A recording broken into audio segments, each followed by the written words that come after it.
me. I think gamers love us in general. Just I hope, because that's who we're tailoring to. The who? Gamers. The gamers? Yeah. Male or female. Uh-huh. All of the above. That's not what you're in it for, though. No. You're in it for the poon. I'm in it for... You're in it for the poon. No. He was just telling me during the break, he was like, oh man, I hope one of these girls sends me some nudes or something. He tries to pretend he's like a nice guy during the podcast, but really he's like, oh man. Is this how we're rolling it in creeping. episode 4? That's how we're rolling in episode 4. He's just creeping on all the females that subscribe to the channel. I'm creeping on everybody that subscribes. And I'm like, man, he's got every time I hear a weird. ding and I look, I'm like, man, who checked us out today? Man, they went to the page. I hope they actually went to the SoundCloud and listened to the podcast. Nope. We got like 50, 60 something likes on the page, and we have 5 views like on the podcast. 15 views of an episode. It's like, hey, these guys have a really cool webpage. Yeah, but it's all fucked up. It's for the podcast. You know that, right? Our trash fucking Facebook page. No. Oh, man. Hello, everyone, ladies and gentlemen, gamers alike, and welcome to Trashcast. God. That's how you think of our podcast? Trashcast. Welcome, everyone, to the end of time. I'm Michael. And I'm Adam. And we are here to talk about whatever the fuck we want to talk about in the gaming world, anyway. Slightly eventful week for me. I guess I'll start this. Yeah? time. Oh, yeah? What you got going on, Well, man? non-gamer related, I did see 2 movies recently. Oh, yeah? Yeah, my wife and I went and saw Logan last night. Have you seen it yet? Logain? Yeah. No, I've not seen Logain. I saw him in Dragon Age Origins, but I did not see Logain in theaters. Not Logain, Logan. You know, Sometimes I go to Logain's Steakhouse and get me a Darkspawn burger with cheese. Head Wolverine. Wolverine? Ah. Channeling a bullshit Nightcrawler right now. People? Is that what he does? He just goes around. So I guess this will have to be claws and pretends to be badass, and they go, "Oh wow, that was really neat." No, I don't think Wolverine has to pretend to be badass. He is a badass. Wolverine's overrated. Sure thing. You know, it's okay to like something because it's cool. You know that. This isn't. You don't have to be that guy. It's like what? You don't have to be. You know who I'm talking about. It's just what I don't like is when a character begins to like dominate a series the way Wolverine has. Well. And that's a strong argument that's been made about pretty much all the X-Men movies is that it's really Wolverine featuring the X-Men. Yep. But that's that's fine. Wolverine's popular. It's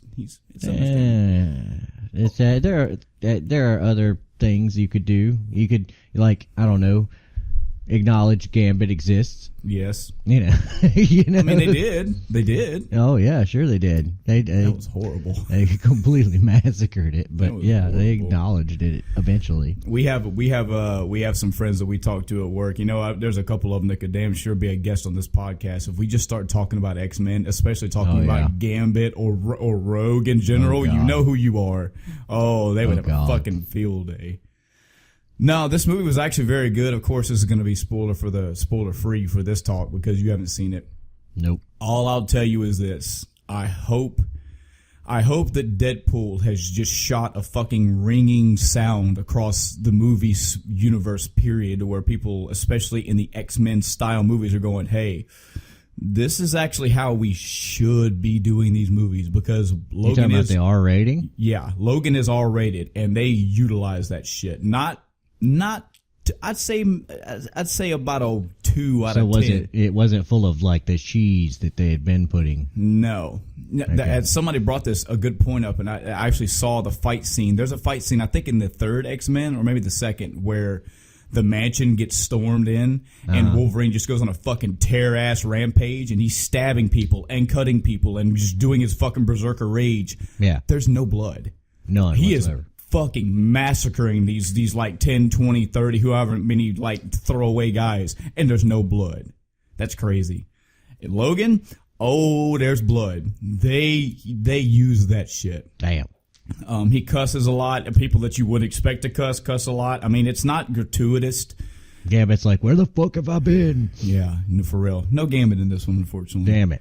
But man, it was good. The story, I'm almost at the point where I'm gonna boycott all of Fox's like movies. Just until they bring back. I don't even know. I don't know. Was Logan a Fox movie? I don't know. Yeah. If it was, those X-Men related. Fox. If Logan is a Fox movie, I tell you to whoa yourself. Whoa, you need to see this movie first. And 2 reasons. One, as I said, they do it justice. It is a damn good movie, from action to story to everything in between. But also the fact that you kind of get the idea from the trailer. I mean, this is going to be kind of an end cap to at least maybe this portion of the X-Men movies. Yeah. So if this is the last one you watch, make this the last one you watch. You know, don't let fucking Wolverine, the last one, be the last. Let this one be the one. Go out on a good note, because I got my money on this. Will be a really good note for you. My good note would probably be Deadpool 2. Yeah. Which have you seen the Deadpool 2 trailer? Yeah. Yeah. That's in this movie, not okay, you know how when you go to a movie theater, you have the trailers at the beginning of the movie. They show you movies coming out, and then the theater dims, and then you see the movie. Yeah. Well, the Deadpool trailer in this movie is not in the trailer section. This movie starts with that trailer, as if like it's part of the movie. It's so fucking weird, but really cool. That's cool. It's a very good movie. If I did have a gripe, and this goes really to all of them, for 2 reasons. If I had a gripe with this movie, is that where the fuck are Wolverine's, Logan's, whatever, like tried and true enemies in these movies? Where is Omega Red? You know, where's Cyber? Where are these Bloodscream? Where are all these enemies that he is known for having these one-on-one, like... Fox never cared about any of that. I agree. Fox never cared about any of that. And that's kind of a negative thing that I would say about this movie, is that the villains, because there are a couple of them, are rather throwaway. Mm-hmm. The massive amount of throwaway, they're almost like a bunch of, you know, really beefed up special forces kind of guys that he fights. Yeah. With, you know, a head honcho and you know, a doctor that's over it all and all this shit. You're not going to see somebody in there that's like, oh, he's fighting fucking Omega Red. Hey, no, it's a guy. He's fighting Dr. Robotnik. He's fighting Dr. Octopus. It's like, what? Now, he pulls out a Spider-Man villain, and he's like, oh, God. But there's that, and also the point, too, that's negative for all the X-Men movies, that even when they do have heroes and villains alike, I just never feel like they do them justice enough. Like, and again, our friend could just tell you boatloads of things about characters like Rogue, but Apocalypse. Mm-hmm. Okay, I grew up with the X-Men cartoon. I know the reverence that Apocalypse spoke with. I didn't know his lore I didn't know all of his lore until I went and read the shit. Mm-hmm. But that is a awesome and cool and powerful being, and they fucked that up. He had no ambition. He was just like, oh, I feel like destroying the world. I think I'll get started on that. Here's the thing. Apocalypse shows through actions that he's powerful in the comics and in the cartoon, but they overly emphasized in that movie how powerful he is. He could just turn someone, spoilers for the X-Men Apocalypse whatever extravaganza movie that was titled, he could just turn somebody to dust. He could flick his finger and like cut 4 people's heads off and I can just will existence. I got that idea from the cartoon without him doing any of that shit. Yeah. So it's not only the fact that you don't see Wolverine fighting, you know, these staple villains. It's that when he does fight, or even when the X-Men as a whole fight these villains, you don't really care. I really, really, really hope that the Infinity movies are going to be great. I have full trust in these. They should be good. They haven't let me down so far. Well, that's because Marvel's doing it. Yeah. Marvel has their hand in it. And even if they don't follow exactly 100% canon, I enjoy the canon that they're writing. Does that make sense? Yeah. Like, I don't... If but somebody at the same time, they try to stay true to their own characters. Exactly. They make it feel like it. They don't follow... This is like an argument that I made about video game movies. Yeah. You don't exactly have to. If you made a Final Fantasy VII movie and you span it out to a trilogy or 5 movies, if you didn't follow the exact script, I would give you leeway if it still felt like Final Fantasy. Yeah. You know, if you gave Cloud a fucking... They made a Final Fantasy movie. Anyway, and if you gave Cloud like a suit, and he was actually a special forces guy, and he's got all this fucking special force gear on, and he carries a sword, like he was this company known as Shin-RA1. I have faith in the Avengers movies to keep their canon moving forward and not infringe on themselves. They haven't been following comics. That's not the problem. The X-Men movies, not only did they not follow canon of the comics properly, but what they gave us was like, It was just another plot with X-Men paint slapped on it. Exactly. That's what it felt like. So it was like some idiot who thought he knew better than the people who had sold millions of issues of comic books. Right. Came up and said, well, it would make more sense if Rogue was like crushing on Wolverine. Yeah. And this is gonna tie well into what our topic is for today. But yes, it's focus tested. I imagine the people that sat in a room with the directors and the writers of the X-Men movies, and they were just touting like, whoa, here's this really cool thing that happened in this comic series of X-Men. Oh, and here's this villain they fought, and here's this storyline, and here's this like 15-episode saga that went on with this enemy and this friendship of the galaxy, blah, blah, blah. And they just went, yeah, that's cool. We're not doing any of that. Nope. We're just going to skim over the pamphlets. We're going to look over the flaps, and we're going to take things that we want. And when we see it's a cool idea, we're just going to re-engineer the cool idea to what we think is cool. Mm-hmm. And when the audience watched these, they were like, this is not that. No, this is not that cool. Now, the Juggernaut. Was okay. Some of it was okay, and that's because Fox poured money into it to make good special effects, like the first X-Men movie. Yeah, it wasn't too bad. And the second X-Men movie wasn't too bad. It was pretty good. I enjoyed that. The third one is where they just completely lost their shit. Yeah, the third one was your Final Fantasy 8. Yeah. That's where they were like, all right, you guys are, this is not going to work. You're just fucking this up. Hey, guys, we have like 8 more movies coming out. No. No, I don't want any If they're like this, it's going to be bad. But I don't want any more of this. So I watched Logan. It's very good. I highly recommend it. It's good. It hits you in a lot of good places. Has a lot of good feels. It's got a lot of good action. It's got a good story. It's worth a watch. And again, if you decide to give up on the X-Men, bro, you have my full. I'm there with you. But let this one be the last one, because I feel it would be a good send-off for you. So what's the other movie that you watched? Not really a popular style of movie, but I watched Split. It's the M. Night Shyamalan movie. It's got God. It's got hold on. It's got James McAvoy in it. Oh God. Which that doesn't say much. I mean, that's the equivalent of saying there's an Assassin's Creed movie, and we've got what's his name playing the actor? Oh God, I can't believe I'm forgetting his name. But the actor doesn't make the movie. I get that. Antonio Banderas? Yes, Antonio. Ooh, wow. How would that have been if Assassin's Creed? Did you know that in Spanish, Antonio Banderas' name means Anthony Flag? Wow. No, I didn't. Now you know. His name is Anthony Flag. Because the only thing that I relate to Flag is Randall Flagg from the Stephen King books. Like It. I mean, not It, but Stand and whatnot. The Stand. Yeah, Randall. Anyway, I'm not going to gush too much about this movie. It was actually very, very good for a Shyamalan movie.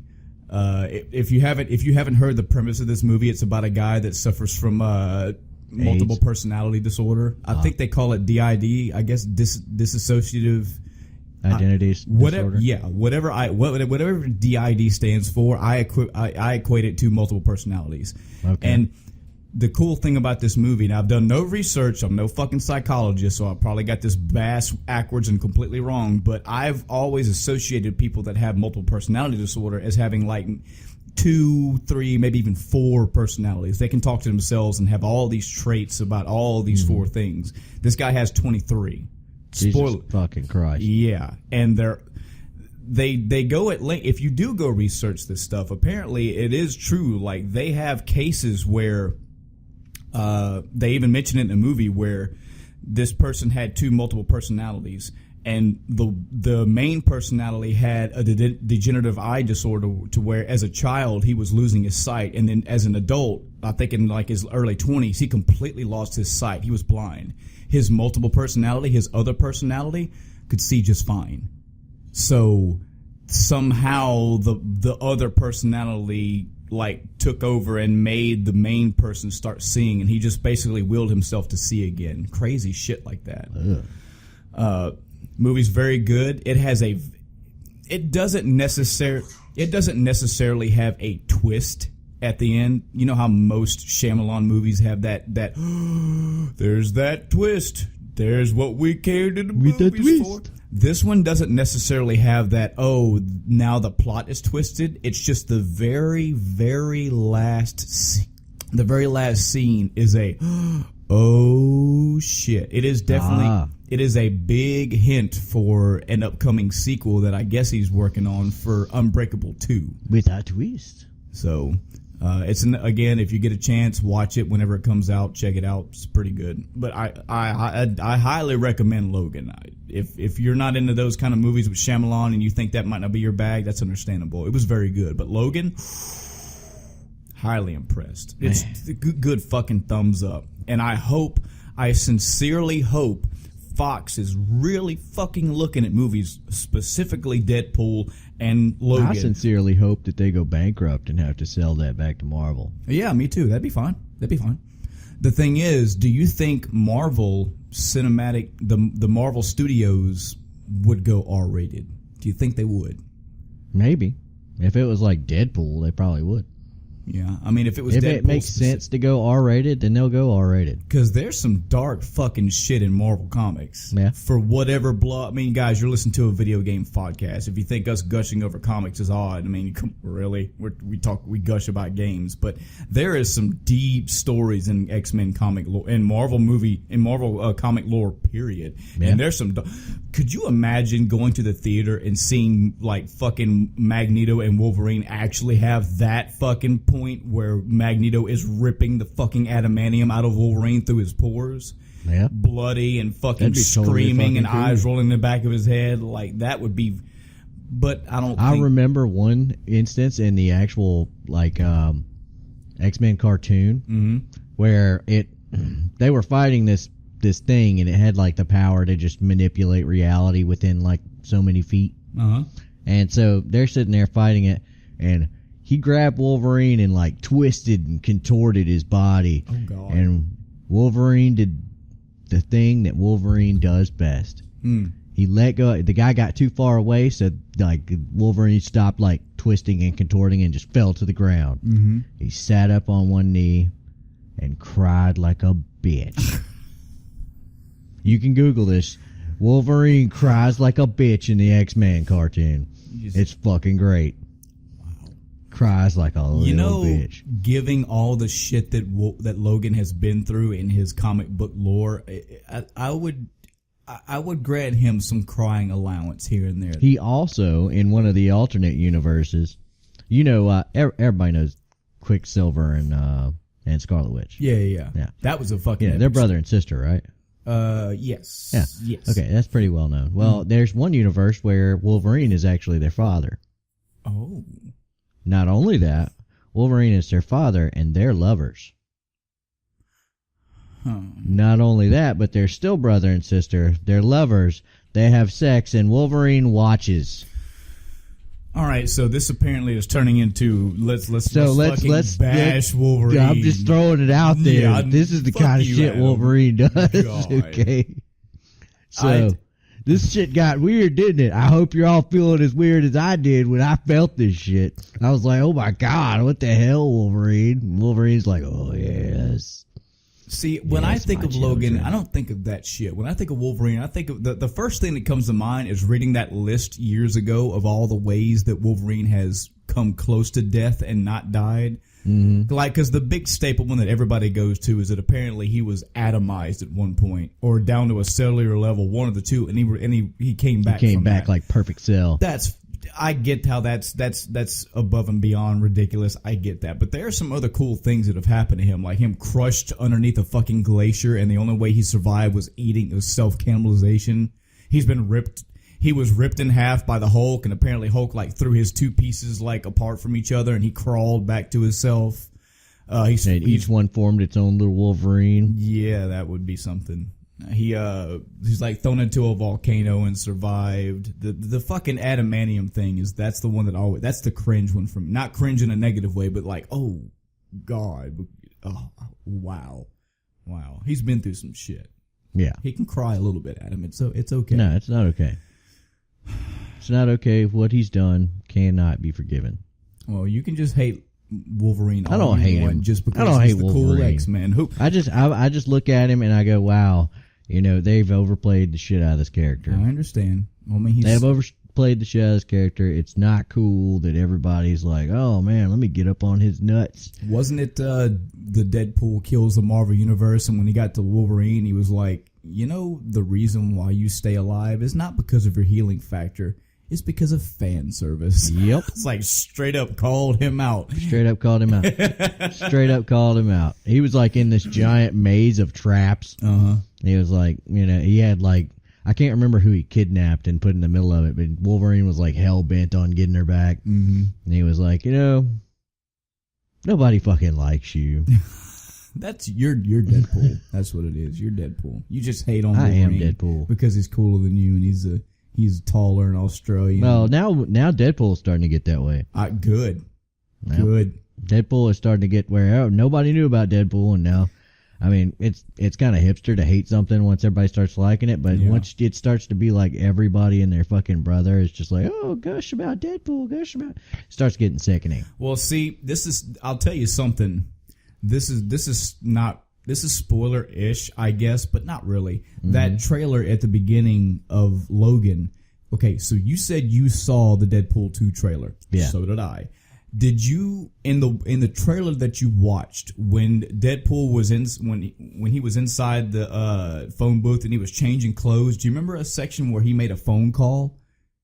Where he was trying to call somebody to figure out. I remember something vaguely about that. Yeah. Right. Did you also remember that at the end, whenever it faded out, he started talking about Wolverine again? He started talking about Hugh Jackman and started doing that fucking Australian accent shit. Mm-hmm. Okay, in the trailer, in the movie Logan, those two parts are not in there. And I think they took the one out because apparently he was making a phone call to the person who made his outfit.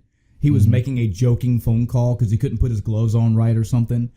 So they probably took that one out to save time, and possibly not everybody recognizes the name of the person he called right off the bat. Uh-huh. But when he made the Hugh Jackman joke, this is what I'm hoping. They made it a big funny thing in Deadpool 1 where he was always making fun of Logan. He was always making fun of Hugh Jackman. He had the fucking Hugh Jackman face over his. Yeah. And he showed him talked about he was the sexiest man. Like, it was a big running joke throughout the movie that he had this love-hate relationship with Hugh Jackman. Mm-hmm.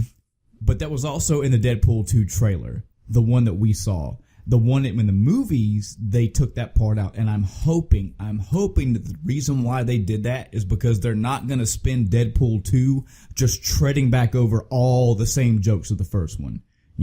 There is a wealth of humor in Deadpool in general. You don't have to go back to the Negasonics name being weird. You don't have to punch Colossus in the nuts again. You don't have to talk again about how there were no X-Men in the mansion but those two. You don't have to constantly harp on Hugh Jackman again. I really hope the Deadpool sequel is not just yay, he's making that joke again. So I hope, because I don't want Deadpool 2 to be bad. I want it to be great. I want it to be at least just as good and shockingly funny as the you know what I'm looking at? I just want it to be a good movie. And if it's as good or better than the original, I'll be pleasantly surprised. But I'm not thinking it's going to be. You think? I think that's a high standard to live up to. It's going to get sequelized? I mean, there's only so much material you can tread. And once you get to that point where you've already covered most of Deadpool's bases, which were fucking hilarious. Mm-hmm. Like, he doesn't give a shit, and he'll give people really terrible fucking advice and etc. Once you get to that point where you've just burnt all, his major tropes, all you can do is rehash them because that's all the comics really do. Well, we'll see. We'll be the judge. That Deadpool 2 isn't out till 2018, so we have a long time to wait. Deadpool 2 is out right now if you come to my house. Yeah. Yep. This is an invite to all our audience. Come to your house. You can just come to my house. I don't think you want to do that. You just come to my house and I'll show you Deadpool 2. I have it on Blu-ray. Is it down in your basement? It's down in my basement. You always have the key on your neck like that? That's right. I keep it. I don't want people to get too close to the screen, so I put them in little cages so they can't get too close. Speaking of 2018, that's going to be a pretty kicker year for movies because we're going to have the Infinity War and apparently Deadpool 2 in the same year. Yeah. Cool. Cool stuff. Super cool.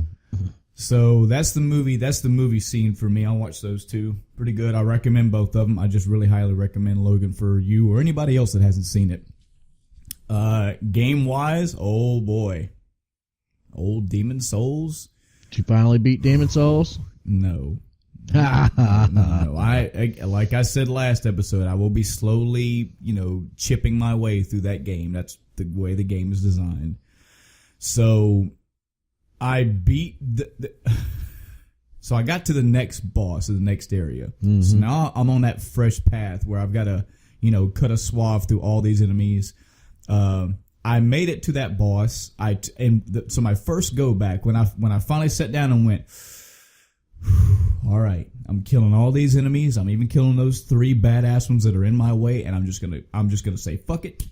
I'm gonna go in that fog gate, and whatever boss is there, I'm just gonna fucking do what we do. You're just gonna fuck them. I'm probably gonna die because I don't know what the fuck it is or what's going on. I'm just gonna go learn, and hopefully I don't have to die to this guy 50 times and go through these 20, 30, 50 enemies every fucking time. Mm-hmm. So I killed the enemies, had a shitload of souls, and actually right then I was like, this is actually kind of a lot of souls too. Maybe I want to go back and spend them. Man, fuck it, let's do this. So I walked through the fog gate, and it's a guy, it's a person. I saw the cutscene of the guy. I start to go fight him, and he runs past me. I had saved an NPC in the level earlier, and that NPC, without being summoned, was in that fight. The boss didn't even fucking register me. He just ran past me, and these two dudes started fighting. I was like, oh, okay. And they're beating the fuck out of each other. Damn. So I get in there, and I'm like, yeah, I'll fucking jab you with my sword, bitch. Yeah. And I killed him. And I was like, I didn't ask for your help. Because, normally in these Souls games, you have to summon somebody to help you. Yeah. No, this guy was like apparently just there. He's like, oh, actually, I remember when I saved him, I talked to him and got his dialogue, and he said something that roundabout was like, oh, motherfucker, I'm gonna get that ass now. Hell yeah, I'm free. And I was like, I don't know who you're talking about, dude, but okay, you're free. And then I go in that boss fight, and he's just like, come on, bitch, yeah. So I killed that guy and spent the next several hours in the next area. It is a very short area. There's about 4 or 5 little throwaway enemies, but there's about 5 or 6 really badass guys. Made it through the badass guys after several times of dying because 2 of them are on a fucking stairwell, and it's just... I found that the red-eyed knights that have a giant claymore and they dual wield those, they don't have a shield, so their defense is shit, but when they hit you, they can one-shot you. Yep. They just, and you're dead. I have been sliced in the back. I can't tell you how many. I just died, knife just slashed right down my back. So I made it through this area, and I get out, and I'm on a rampart.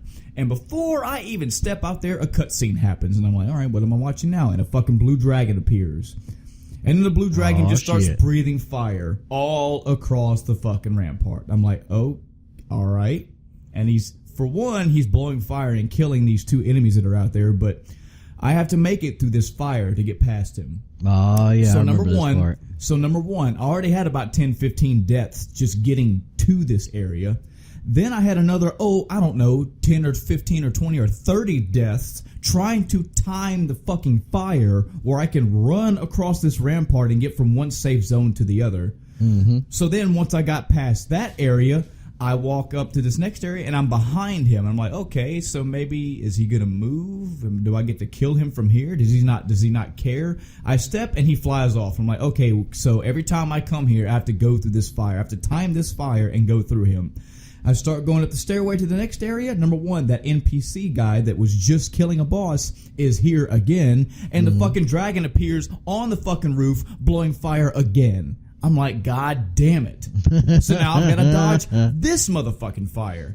And I see the NPC guy shooting arrow. He's either shooting crossbow bolts or regular arrows up at him. And he's doing very small, like 15 points of damage. Mm-hmm. So I pull out my bow and arrow and I start doing 3 and 4 points of damage. I'm like, I imagine it would be nice if I killed this guy, but I'm not killing him. I pulled out my fucking wand. I shot some soul arrows at him. Again, 15, 20 points of damage. Fucking nothing to this dragon. Mm-hmm. So then I spent another. So one, there's deaths of me going through the first area. There's deaths of me trying to get the first flame timing down, and now there's deaths of me trying to get the flame timing of where he is now. So once I finally start getting past all this shit, I make it to an elevator. I go up the elevator. Boss time. Fog gate right there. Damn. Got into the boss. Didn't know his patterns, didn't know shit. It was an old King Alent, I believe his name. Mm-hmm. And he beat my ass. And I was like, okay. I remember when I first got into this area, I had a choice. I could take the right path, and that's where I'm supposed to go. But if I take a left, there was a gate there. I must have missed a shortcut. I had to have.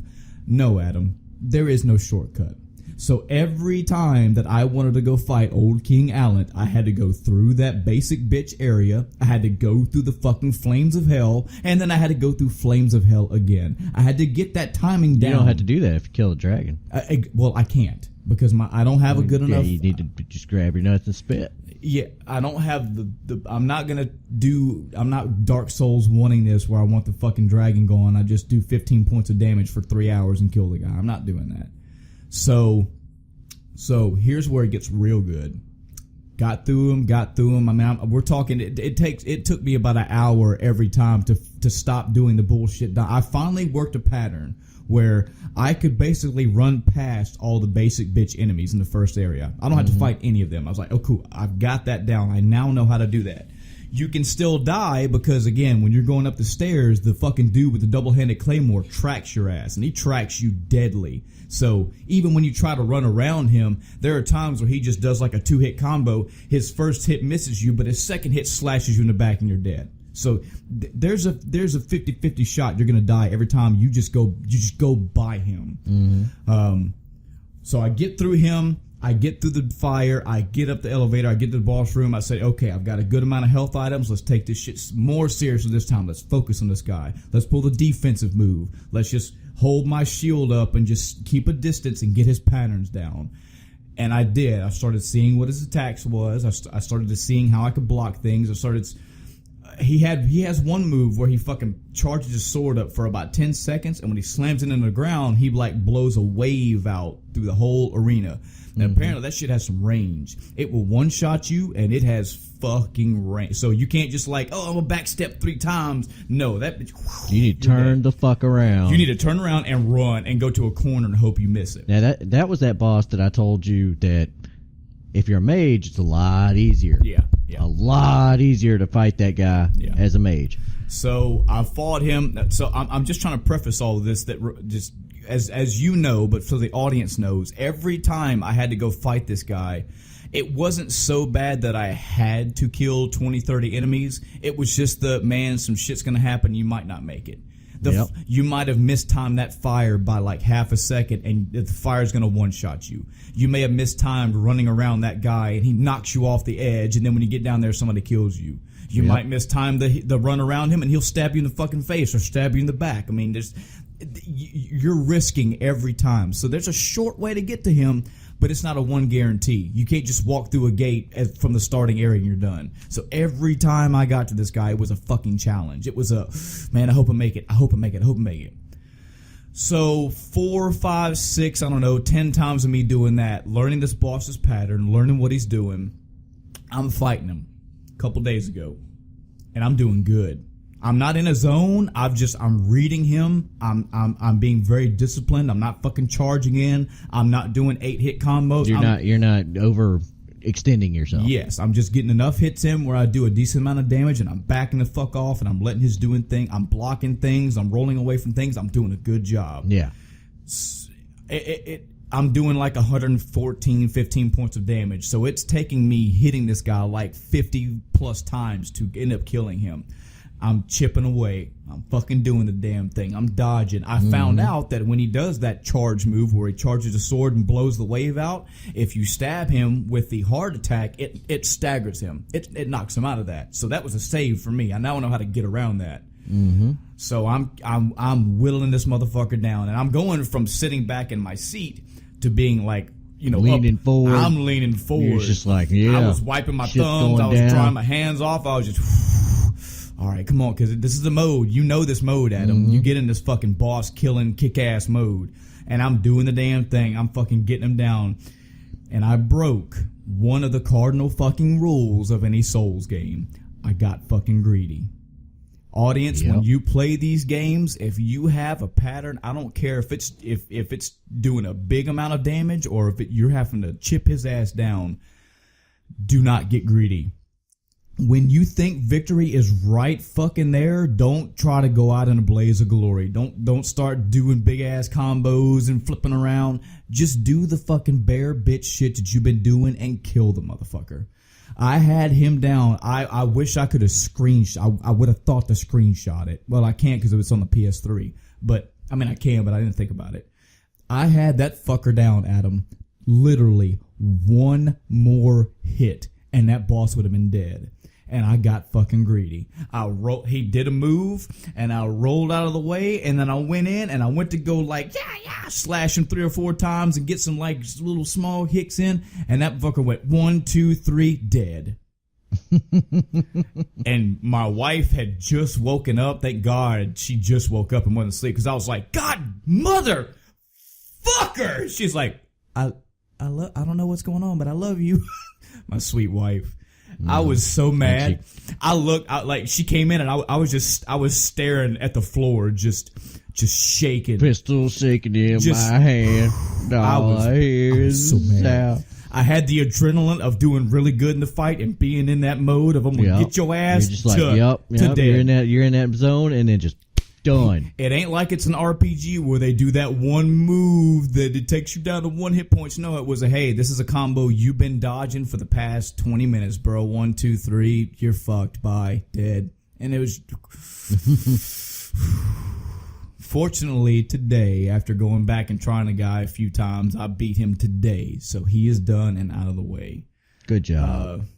You got to keep your discipline on you. Now, this is also saying that even when you get further down the road, if you really wanted to, and me and Adam both would probably say this with slight respect, if you wanted to in these Souls games, if you find a place where you can go farm souls, which again, souls are your currency, you can use those to level yourself up, you can use them to upgrade your weapons.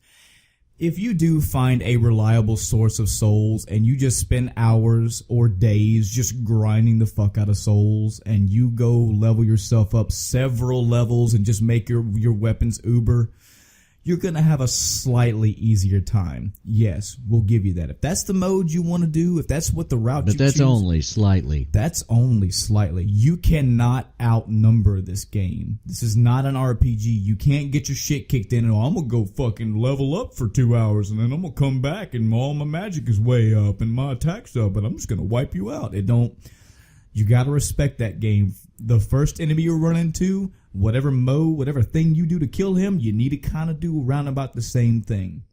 That's not saying that there's no room for creativity. It's just, again, to the game's credit, there are very few places or times in that game where you just fucking no armor, no shield, just waylay stomp somebody with reckless abandon. I mean, of course, if you're trying to go for like a deprived run where you're very underleveled and you're using the weakest bare bitch stuff, yeah, you can do that. But even doing that, you're going to be dodging and maneuvering for your life's sake, because you're on a one-hit wonder. You get shot one time, you're dead. Still fun, still enjoyment. The biggest takeaway from that is, and again, when I beat that guy, I was like, yeah, motherfucker. Yeah, I told you I was going to come back. Yes. And then you did. That game has... you got the 3-piece and the biscuit put on your ass. And it's back to the game over screen. There are multiple times in this game where you're going to... It's fucking control-breaking rage. But there are equally as many, if not more times, where you're like, yes! Yes! This game is full of them. These games are full of them. It's really good when you finally figure out like what makes an enemy tick and how to counter their shit. Yep. You know? But up until that point, it's just fucking controller breaking rage. Yes. But that's what makes the highs high. Yeah. It's how low the lows are. Exactly. When you have to fight for these things, it's good. When you have to step back and actually take the things seriously and not just, just kind of half eyes open, I'll just go level for a while, or I'll just go buy this invincibility item. No, you got to work, but it's a fun work. You have to earn it. It is a very rewarding experience all the way around. Let's talk about Mass Effect. Oh God. Not a list. Not a list. Let's just talk about Mass Effect. Okay. Well, when's the last time? Talk about Mass Effect then. When's the last time you played the Mass Effect games? Been into the? I actually went through the entire series again. Yeah. For Andromeda. So you have a somewhat fresh, yeah, take on all this. Yeah. So you would. It's been a couple weeks. Damn weeks. Okay. I played. I was starting to do the same thing, not for the same reason, just because I wanted to go back to the series again. Mm-hmm. I played Mass Effect 1 about a month and a half, 2 months ago. Played it all the way through. Enjoyed it. Yep. Made it probably 10, 15 hours into Mass Effect 2. And understandably, I started playing other games. Other games will get in your way. Yeah. There was that Souls side-scrolling type game, the Salt and Sanctuary, I started playing. And then I started playing Dark Souls 2, so... But mainly, and I think you would agree with me 100% when I say this, the main reason why I stopped playing Mass Effect 2 is because Mass Effect fucking sucks. Wow. I think you would completely agree with me here. Wow. I think you are on Team Michael about... I don't think I'm on Team Michael about that at all. I think... Not even a little bit. I think you want to be on my side on this. Right, why do you think it sucks? Why does Mass Effect suck? Adam, if you're not on my side, we're about to have a fucking battle. Okay, well, let's do it then. We're about to have a fucking battle over Mass Effect. So why does Mass Effect 1 suck? No. Mass Effect 1 doesn't suck. Okay. Mass Effect 1 was very good for all the reasons I've listed in prior podcasts. Okay. The characters were good. The story, just because of the fucking antagonist alone, the overarching villain theme was just so good. Okay. So very good. But now, admittedly, I can go back to that game and I can look at the things that I see were obviously flaws. You have to remember how old this game was. If we're talking right now, the game has some age on it. Yeah. The battle mechanics were a little quirky. Yeah. The cover mechanics were a little off. Some of the hit collision, the stuff when you were driving the Mako around, it was kind of awkward. Yeah, I get that. Okay. But for what it was back then, if you were to play it in that mindset, it was really good. Okay. Mass Effect 2, that's my Final Fantasy VIII, motherfucker. That one right there. So what about it? What about it is so bad? Well, it's funny you mention that because my secret weapon for today, I'm pulling this shit out the woodwork. I made a Facebook post ages ago. For those that don't remember the story, I started the Mass Effect games because of Adam's recommendation. He wanted me to play. He talked about Mass Effect 2. And I said, okay, is this one of those games where I can just roll into Mass Effect 2? And he said, you probably could because the second game is set up to where you can kind of get the big plot points at the beginning. But if you can, you really should play the first. And that's my mentality. I like to try to play the beginning. Like to get in on the ground level. Exactly. So I started out with Mass Effect 1, and I fucking loved it. I remember coming to work every time we were at work together and just talking about all these cool things in Mass Effect 1. I was like, man, I can't wait. I can't wait to get into Mass Effect 2. And I got into Mass Effect 2, and the more I played it, the more I was not upset, not like, this is bad. I was pissed the fuck off with this game. This game is one of the biggest argument points for me against the giant fucking conglomerate corporation that EA has become. Damn. I now have a phrase where, that game's been EAized. That's a silly word. EAized. Yeah, it's been EA'd. That game got EA'd. And what I mean by that is, and EA is not the only culprit, but any game to where they have their own directing crew, their own production crew, their own publisher. If the original game is set the way it is, and they say, okay, we're gonna not maybe sell or partner this IP to a bigger company to get a bigger audience, the company comes in and says, okay, motherfuckers, this is how we want it done. And that's how I take EA's take on Mass Effect. Man, I can see a little bit of it, but I don't agree with you that it went in a different direction than it should have. You have to keep in mind, Mass Effect 2 is not the only game that I've seen this done with. This was the last nail in the straw for me for companies to do it. Period. This was a point where I was like, okay, straws? Huh? This is the point where I said, okay, I'm fucking tired of seeing this. I'm tired of seeing games have a really good idea and then get pushed to another company, and the company comes in and just tries to mass appeal.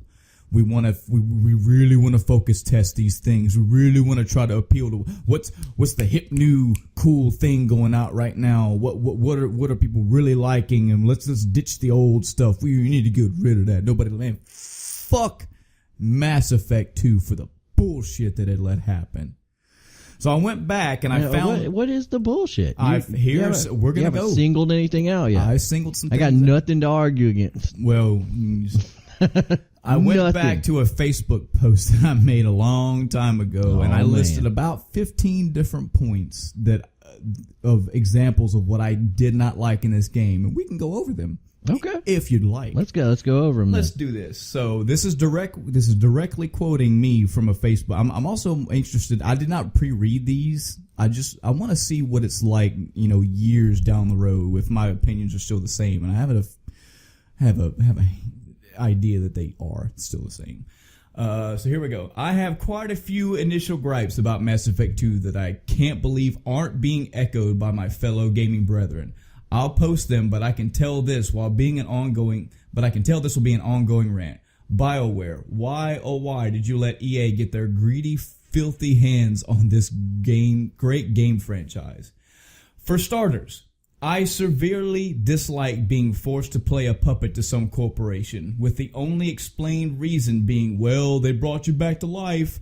The Council Alliance at least felt like a noble pursuit. This corporation nonsense just feels weird. This game... Where did you get that out of Mass Effect 2? I'll tell you, You Adam, need to replay the game. Adam, I did. I started. And this is point one. It comes right off the fucking bat. Okay. The game pulls a fucking Deus Ex Machina right off the bat. They kill Shepard. Whoops. Spoiler alert. I'm sorry I gave that one away, but if you are planning on playing Mass Effect 2 and or 3, they follow that. Like, there's a big fucking deal with them. The reason why Shepard is working for Cerberus is because Cerberus was nice enough to bring him back to life because he fucking died. Now, from the story part of this, spoilers, with Shepard dying, the story I get. Okay, he did something and he got killed, and Cerberus said, okay, we can have him as a tool for us. If we bring him back to life, we can basically use Shepard.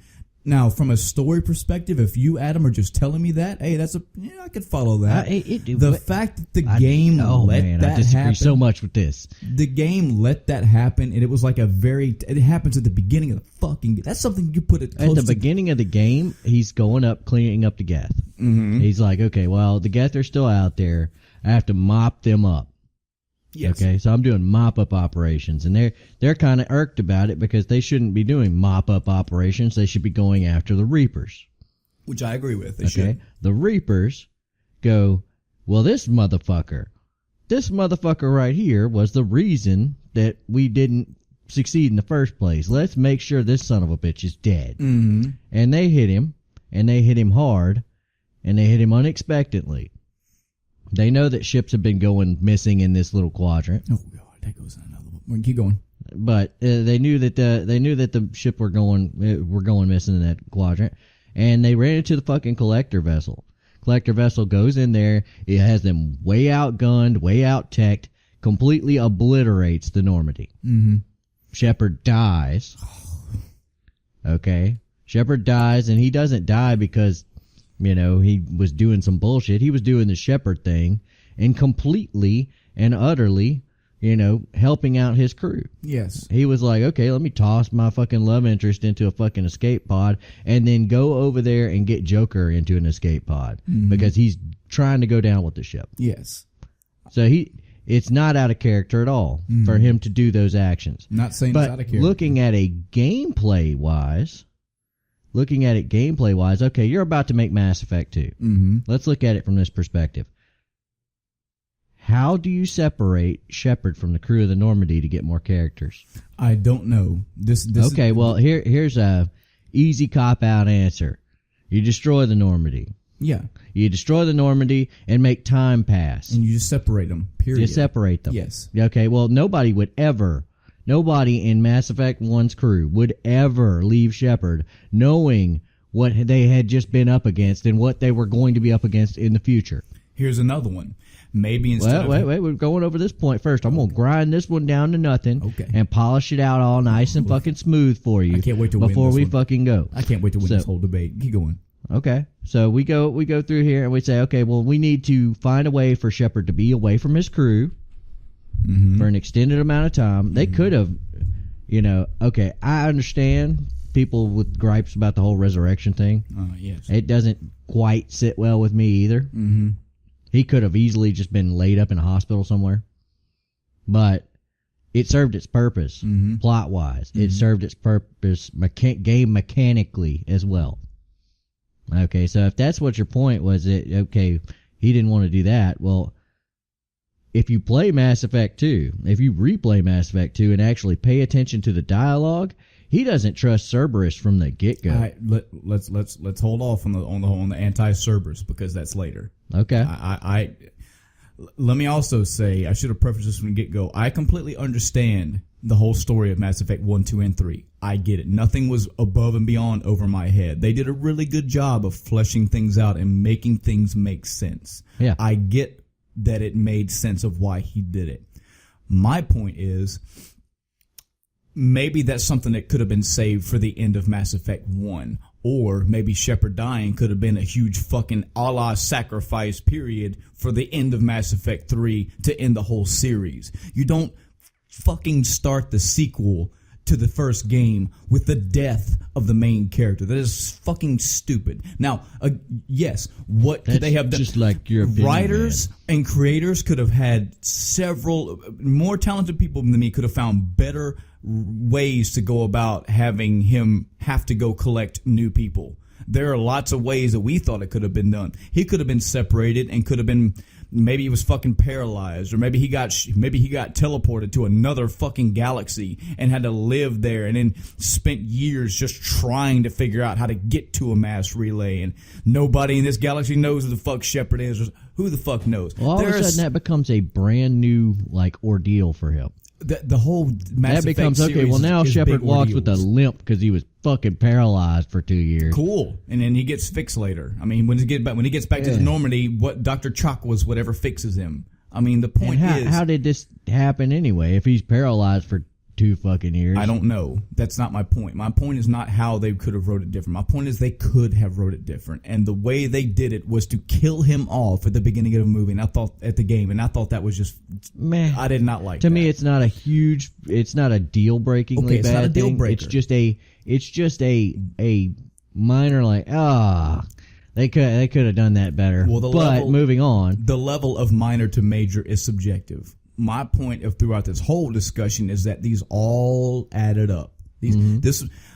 I have it in my head that you saw enough things in Final Fantasy VII and in 8 to make you finally go, man, fuck this. I saw all these things in one game, and not even a quarter through the game, I said, this shit's, fuck this. Oh, no. Final Fantasy VIII got off on the wrong foot and stayed there the entire game. Well, so moving on, here's my next point. Why, oh why, did they feel the need to strip the key players away? I hate when a franchise forces new people on you. My old crew grew on me. They were like family. These new people I'm forced to ally with, I don't like them, nor do I care about them. Wow, that's pretty ruthless. Yes, it is. So now, and we're going to have the Mass Effect discussion today as a whole, and here we are, so I don't feel too bad about talking about the things that I do like about the characters. I love Zaid. Spoiler, there's an assassin you find. His name is Zaid, and he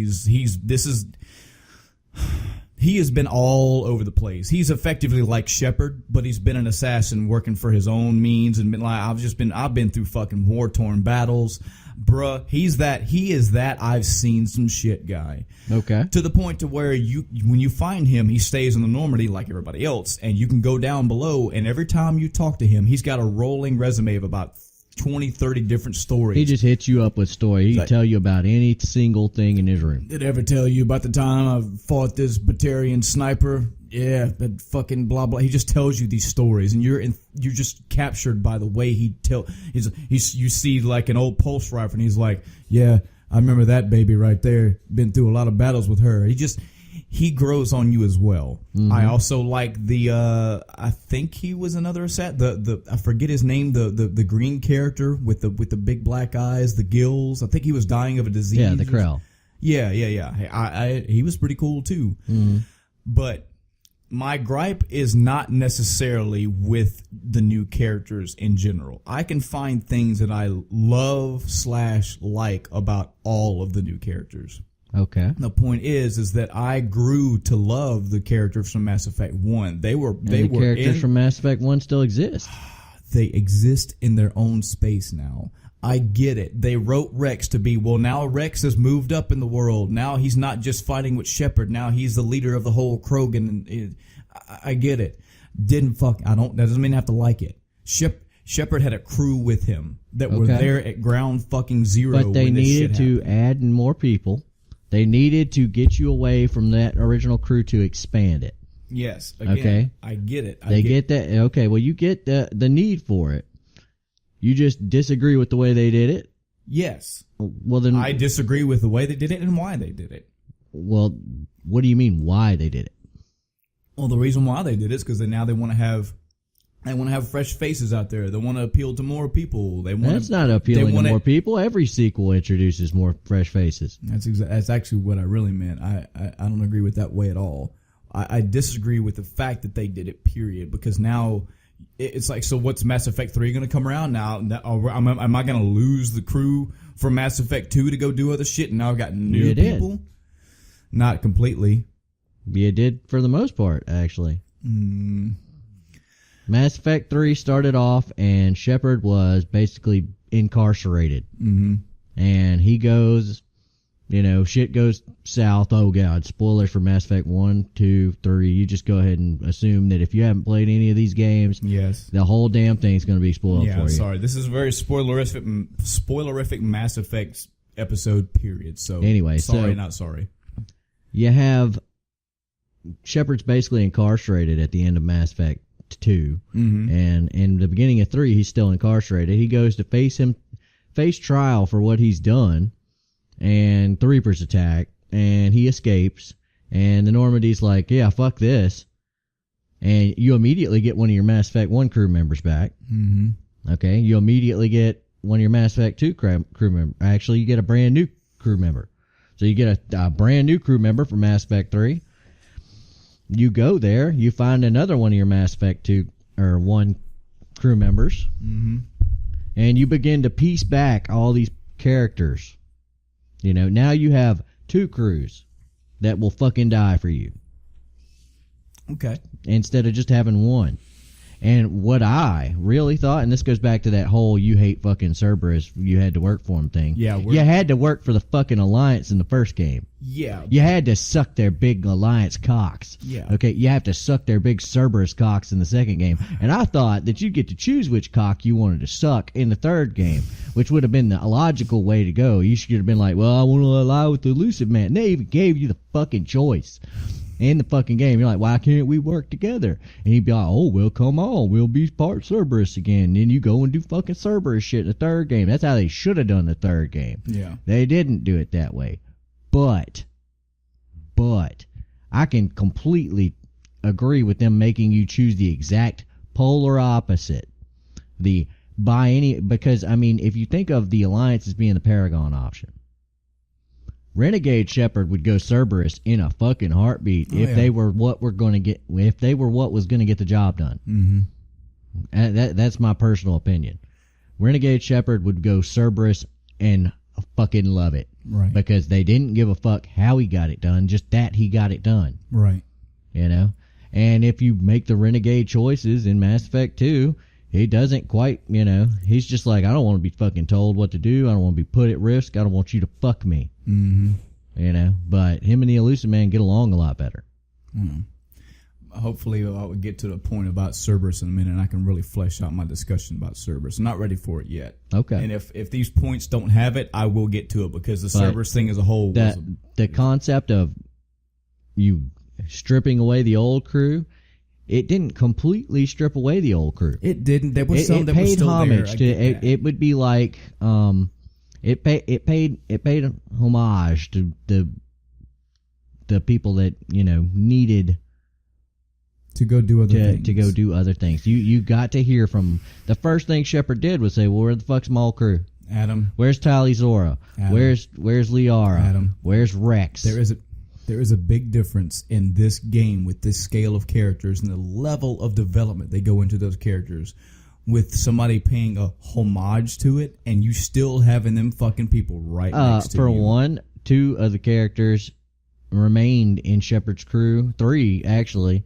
But not all. The entire time. Not all. But not. I'm sorry. The only one Rex, that's not is Rex. And I'm sorry that you wanted to suck on his quad. Rex was my favorite fucking character in Mass Effect 1, and he was stripped from my side, and I got placed with this fucking genetic we know the reason you got your chip on your shoulder then. That's one of the reasons. Mass Effect, it should have been called Rex Effect, because you were like, man, I fucking love Rex. If I can't play Rex, I won't play this game. Rex was so cool. You could play Rex in one of the expansions for Mass Effect 3. Well, you can play fuck you. You can't play him in the whole game. You can't play him in the whole trilogy.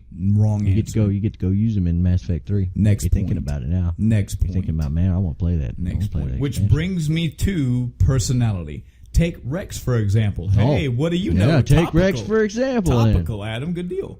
Rex was a bad mofo. He rarely spoke, but when you drug it out of him, he had deep personality. He didn't want to parade around, shout about being a bad mofo. He just was. This new Krogan I'm forced with, he's trying too hard. He talks too much, and he doesn't fit the bill at all.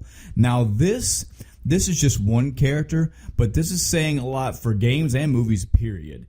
When you have a character that is slightly quiet, they keep to themselves, but they get shit done, I want that person to keep them. Yes, it is a narrative choice to say that, well, they've grown, they've come out of their shell. This would be topical talking about Rex because he has a shell, but for one, Rex was pulled off the field. And now I've got this new Krogan. I'm like, okay, well, what's your deal? And he was not Rex. I understand that he's not Rex. You can't think of him as Rex. Mm-hmm. But you're giving me a Krogan in my party. And this Krogan doesn't give me the same feels that Rex did. That's because if that makes any sense.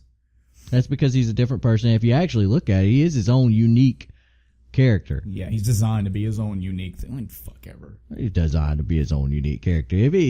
Why would you rather him be just Rex Jr.? I would think Rex Jr. would be more insulting. What I would like, Adam, is to just have Rex in my fucking party. Well, like you can fucking shoot Rex in his fucking face in Mass Effect 3, and I will do it every time after this conversation. You are such an asshole. Fuck Rex. Yeah, fuck Mass Effect 3. Yeah, fuck Mass Effect. Yes, you're on my side. Yes. So, fucking goddamn Rex sucks. Moving on. God, I didn't want you to take this podcast as a now let's hate Rex. You're gonna first. This is you now. First, I hate Wolverine. Now I hate Rex. Rex and Wolverine just fucking each other. My name is Adam, and I like making enemies. This is Adam, and this is my favorite enemy in any next point scenario. Combat sucks. Oh, period. I have ammo now. Why? I didn't need it in Mass Effect 1. I just got an overheat meter. I kept that in check. I was good to go. Now I have to find ammo. Great. Way to be the every other shooter, Mass Effect 2. This is one of my big fucking gavels against this game. Okay. The game explains to you in a narrative. This was your big defense for a lot of these games. But Michael, if you read and you listen and pay attention, they actually have story, narrative-driven reasons why they... Fuck you, Adam. Fuck you. Just because they tell me why they changed it, that does not give me automatic... I like that. I don't have to like the change just because I didn't say you had to like it. I didn't like it. Well, so what? Here's the thing that you don't get that I do. They wanted a more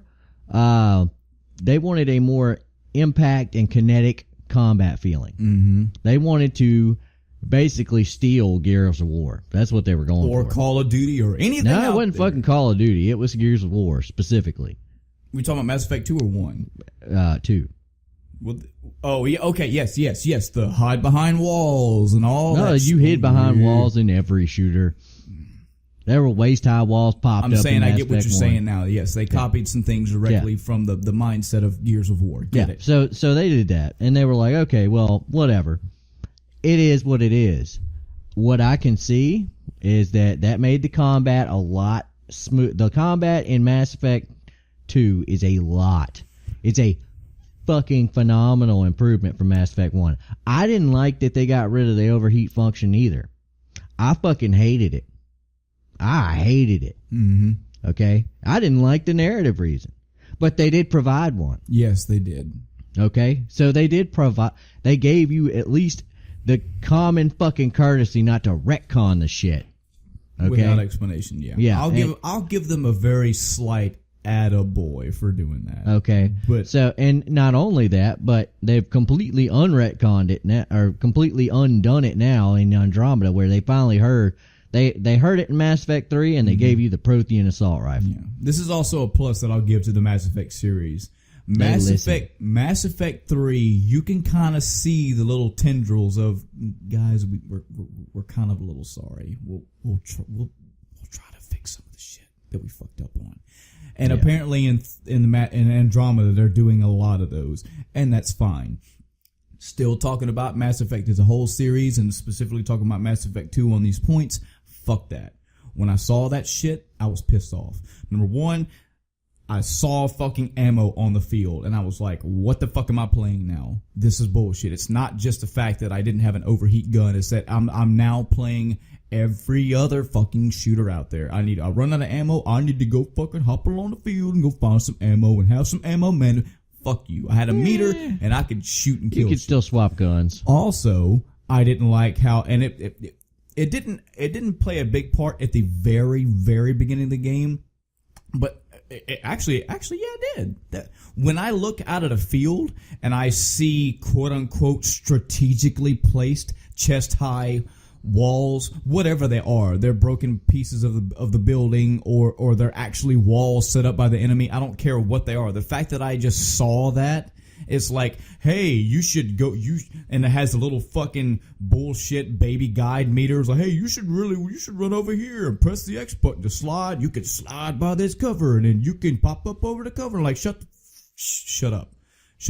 I didn't like it. I didn't like that it was babying it, and I didn't like the combat style that it was going after, because it was trying to appeal to everybody. It was trying to make they wanted to be more action, or they wanted the action scenes to have more of a kinetic flow than they did. And you got to say this in the original. The cover system was trash. Yes, it needed improvement. Yes, you could. Okay, well, they made an improvement on the cover system. They looked at what existed at the time, and they said, okay, well, we need to fix the cover system, and we need to make the combat more interesting, because you know what you did in Mass Effect fucking 1? You got a fucking sniper rifle or you got something, you maxed out the damage on it, and you either circle strafe the son of a bitch or hid behind cover. Mm-hmm. Okay? Mm-hmm. Barely hid behind cover. Yeah. So you'd walk around duck walking. You'd go into the crouch and duck walk. Yeah. In a circle around things from 20 fucking miles away. Mm-hmm. And shoot at it. Well, now they wanted the enemies to be right on top of you. So they started putting up set pieces. Mm-hmm. Okay, well, okay, set pieces make sense in a certain context. I don't think, and this is a slight, again, this is something I will concede about Mass Effect, is that it stopped being about, okay, well, I can come up on these guys and they don't know I'm here, and I can choose how I want to take them out. Mm-hmm. That went away.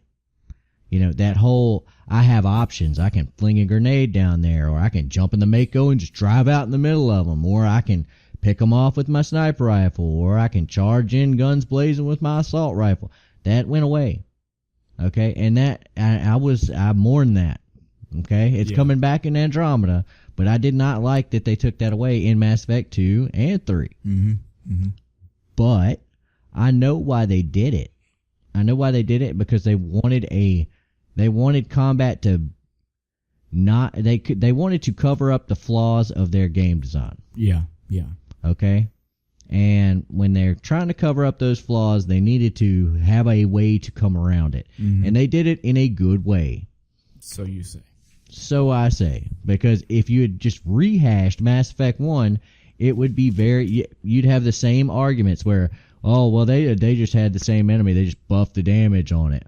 Well, instead of putting you in shit's position and making it where you're stuck in a confined space and you got 360 degrees of fucking people coming at you, mm-hmm. which they can't account for in an open world type environment. Yeah. Moving on. Next point. Sad. So also, sad. Combat related. Seems EA infected BioWare with the chest high wall ISIS is what I meant to say. Chest high wall ISIS disease.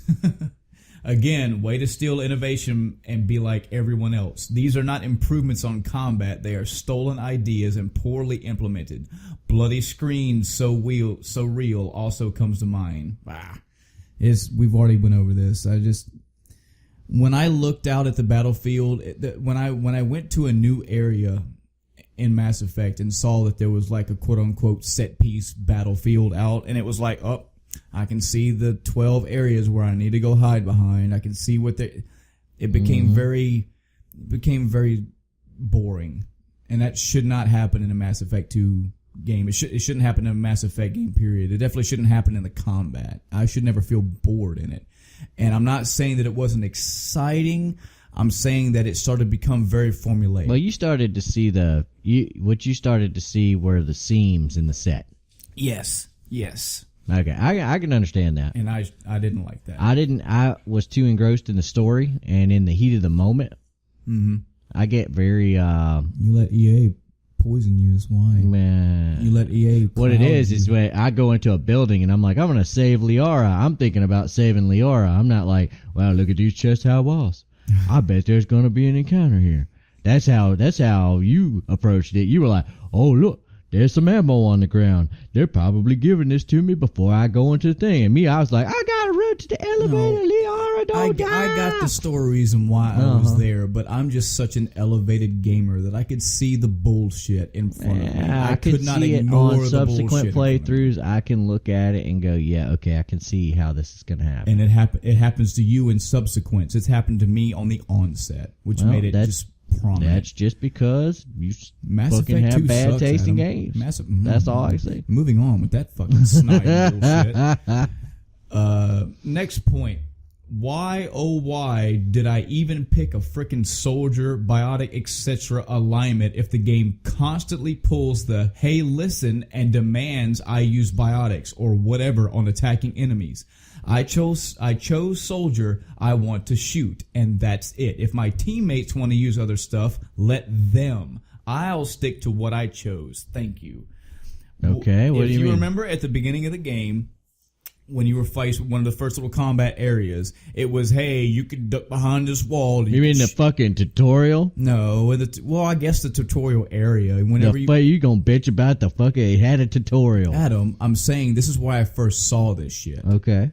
Okay, in this area, once I got past the obvious, hey, you can press X to just slide behind this wall. You can press this button to pop up over the wall and shoot, and then let it go to fall back down. I was like, cool, thanks. I've already made this point. But then it was like, hey, here's this set piece right here. You should use your biotics to pull this thing.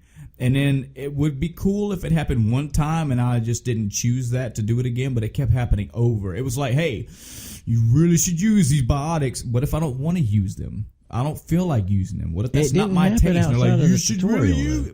If they didn't force you to, they just really, really strongly suggested that, hey, this shit would be better if you use symbiotics. I didn't want to fucking use those. I didn't pick that classic I played character. through the game the first time as a soldier, and I didn't fucking feel obligated to use biotics at all. I didn't feel, if I remember, there are some. You couldn't even use biotics as a soldier, so I don't know what. There are some enemies that have shield types, if I'm not mistaken, and if you use biotics, you just switch your ammo type. It just makes it easier. The bad thing about that is ammo types became a power, and that's another thing that I'll put. That's one of my gripes about Mass Effect 2 is that they changed the way the item systems work. And instead, you were constantly upgrading stuff and, you know, giving them metal to fucking turn this shit into that shit instead of actually fucking with your weapon and, you know, putting attachments on it as you saw fit. Right. Like in the first game. That was fucking annoying.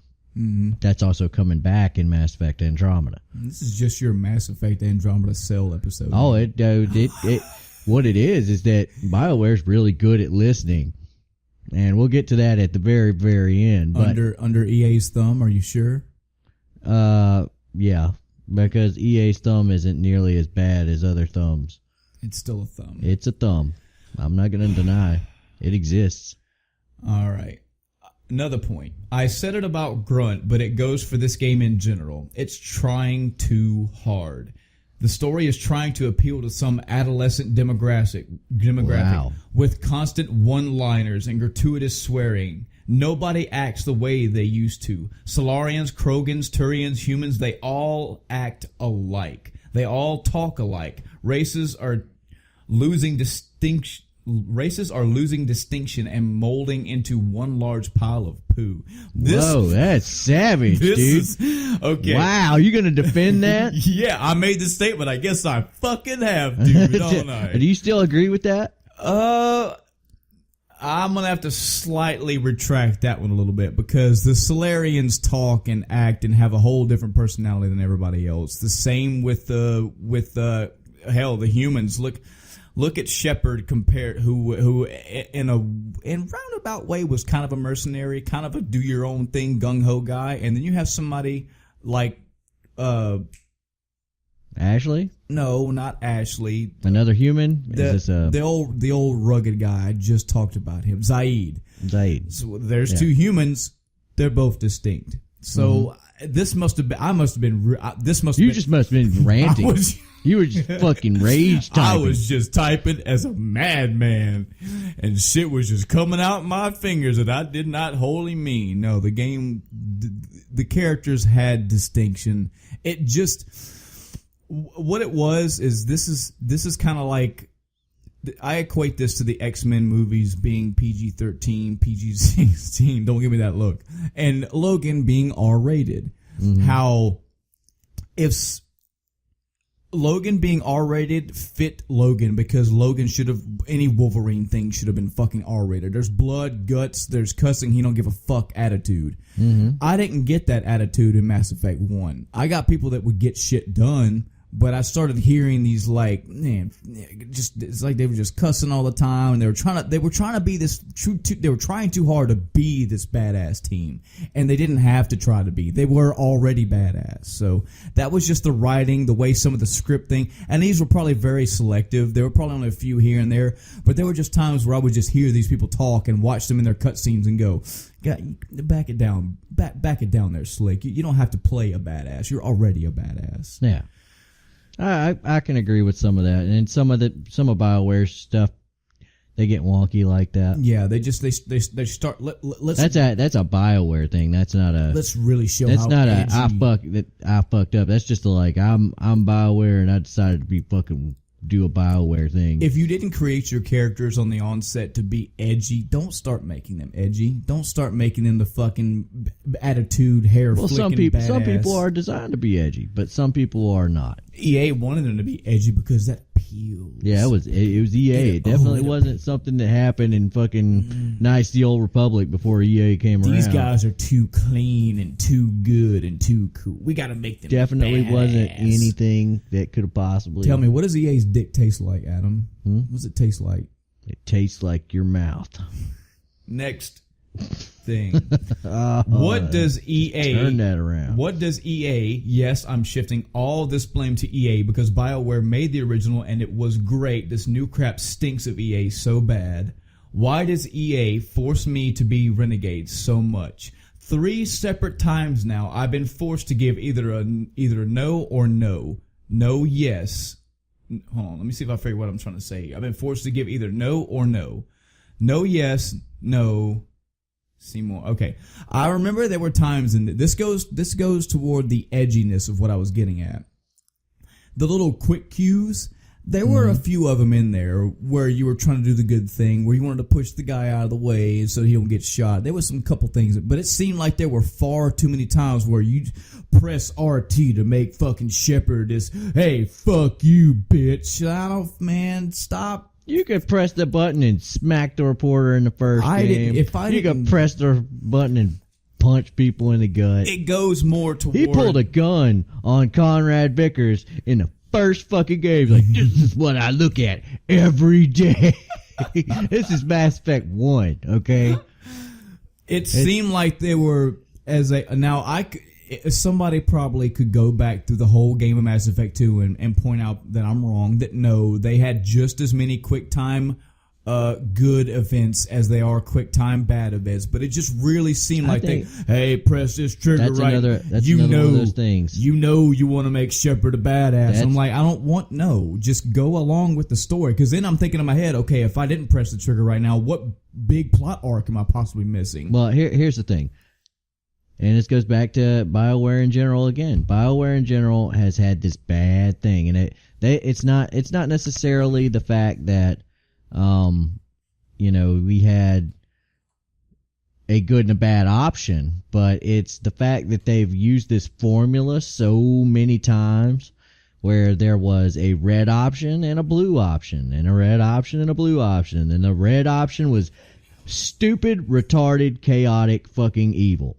Okay, and the blue option is like golden saint of I can do no fucking wrong. Exactly. Okay, but that happened in every BioWare game. Okay, that happened in Dragon Age, that happened in Mass Effect, it happened in Knights of the Old Republic. For anybody wondering, to know if I have any reference for all these, I've only played through Dragon Age Inquisition for probably about 20 minutes. I played none of those. So Adam has more of a BioWare as a whole background perspective. I unfortunately don't. They just, that's one of their shticks. They're getting out of that shtick. Thank God. Andromeda's not going to do that, so I've been told. Yeah. But what you're going to have when you had I've got a halo on one side and a pair of devil horns on the other side, I've got to pick between them. Mm-hmm. You're going to end up with some over the top bad stuff, that nobody in their right fucking mind would actually do, and some, wow, you really made this guy, he was fucking robbing you 2 seconds ago, but you talked him into changing his fucking life. Yeah. No, dude, shut the fuck up. Nobody's that good, okay? Yes, I agree. All right, so you're going to have it on both sides, where and it's not necessarily that they're trying to make a guy look badass or saintly. It's just BioWare doesn't know what the fuck they're doing sometimes. Yeah. Their writers get carried away, but we're sorry, BioWare. Overall, they're okay.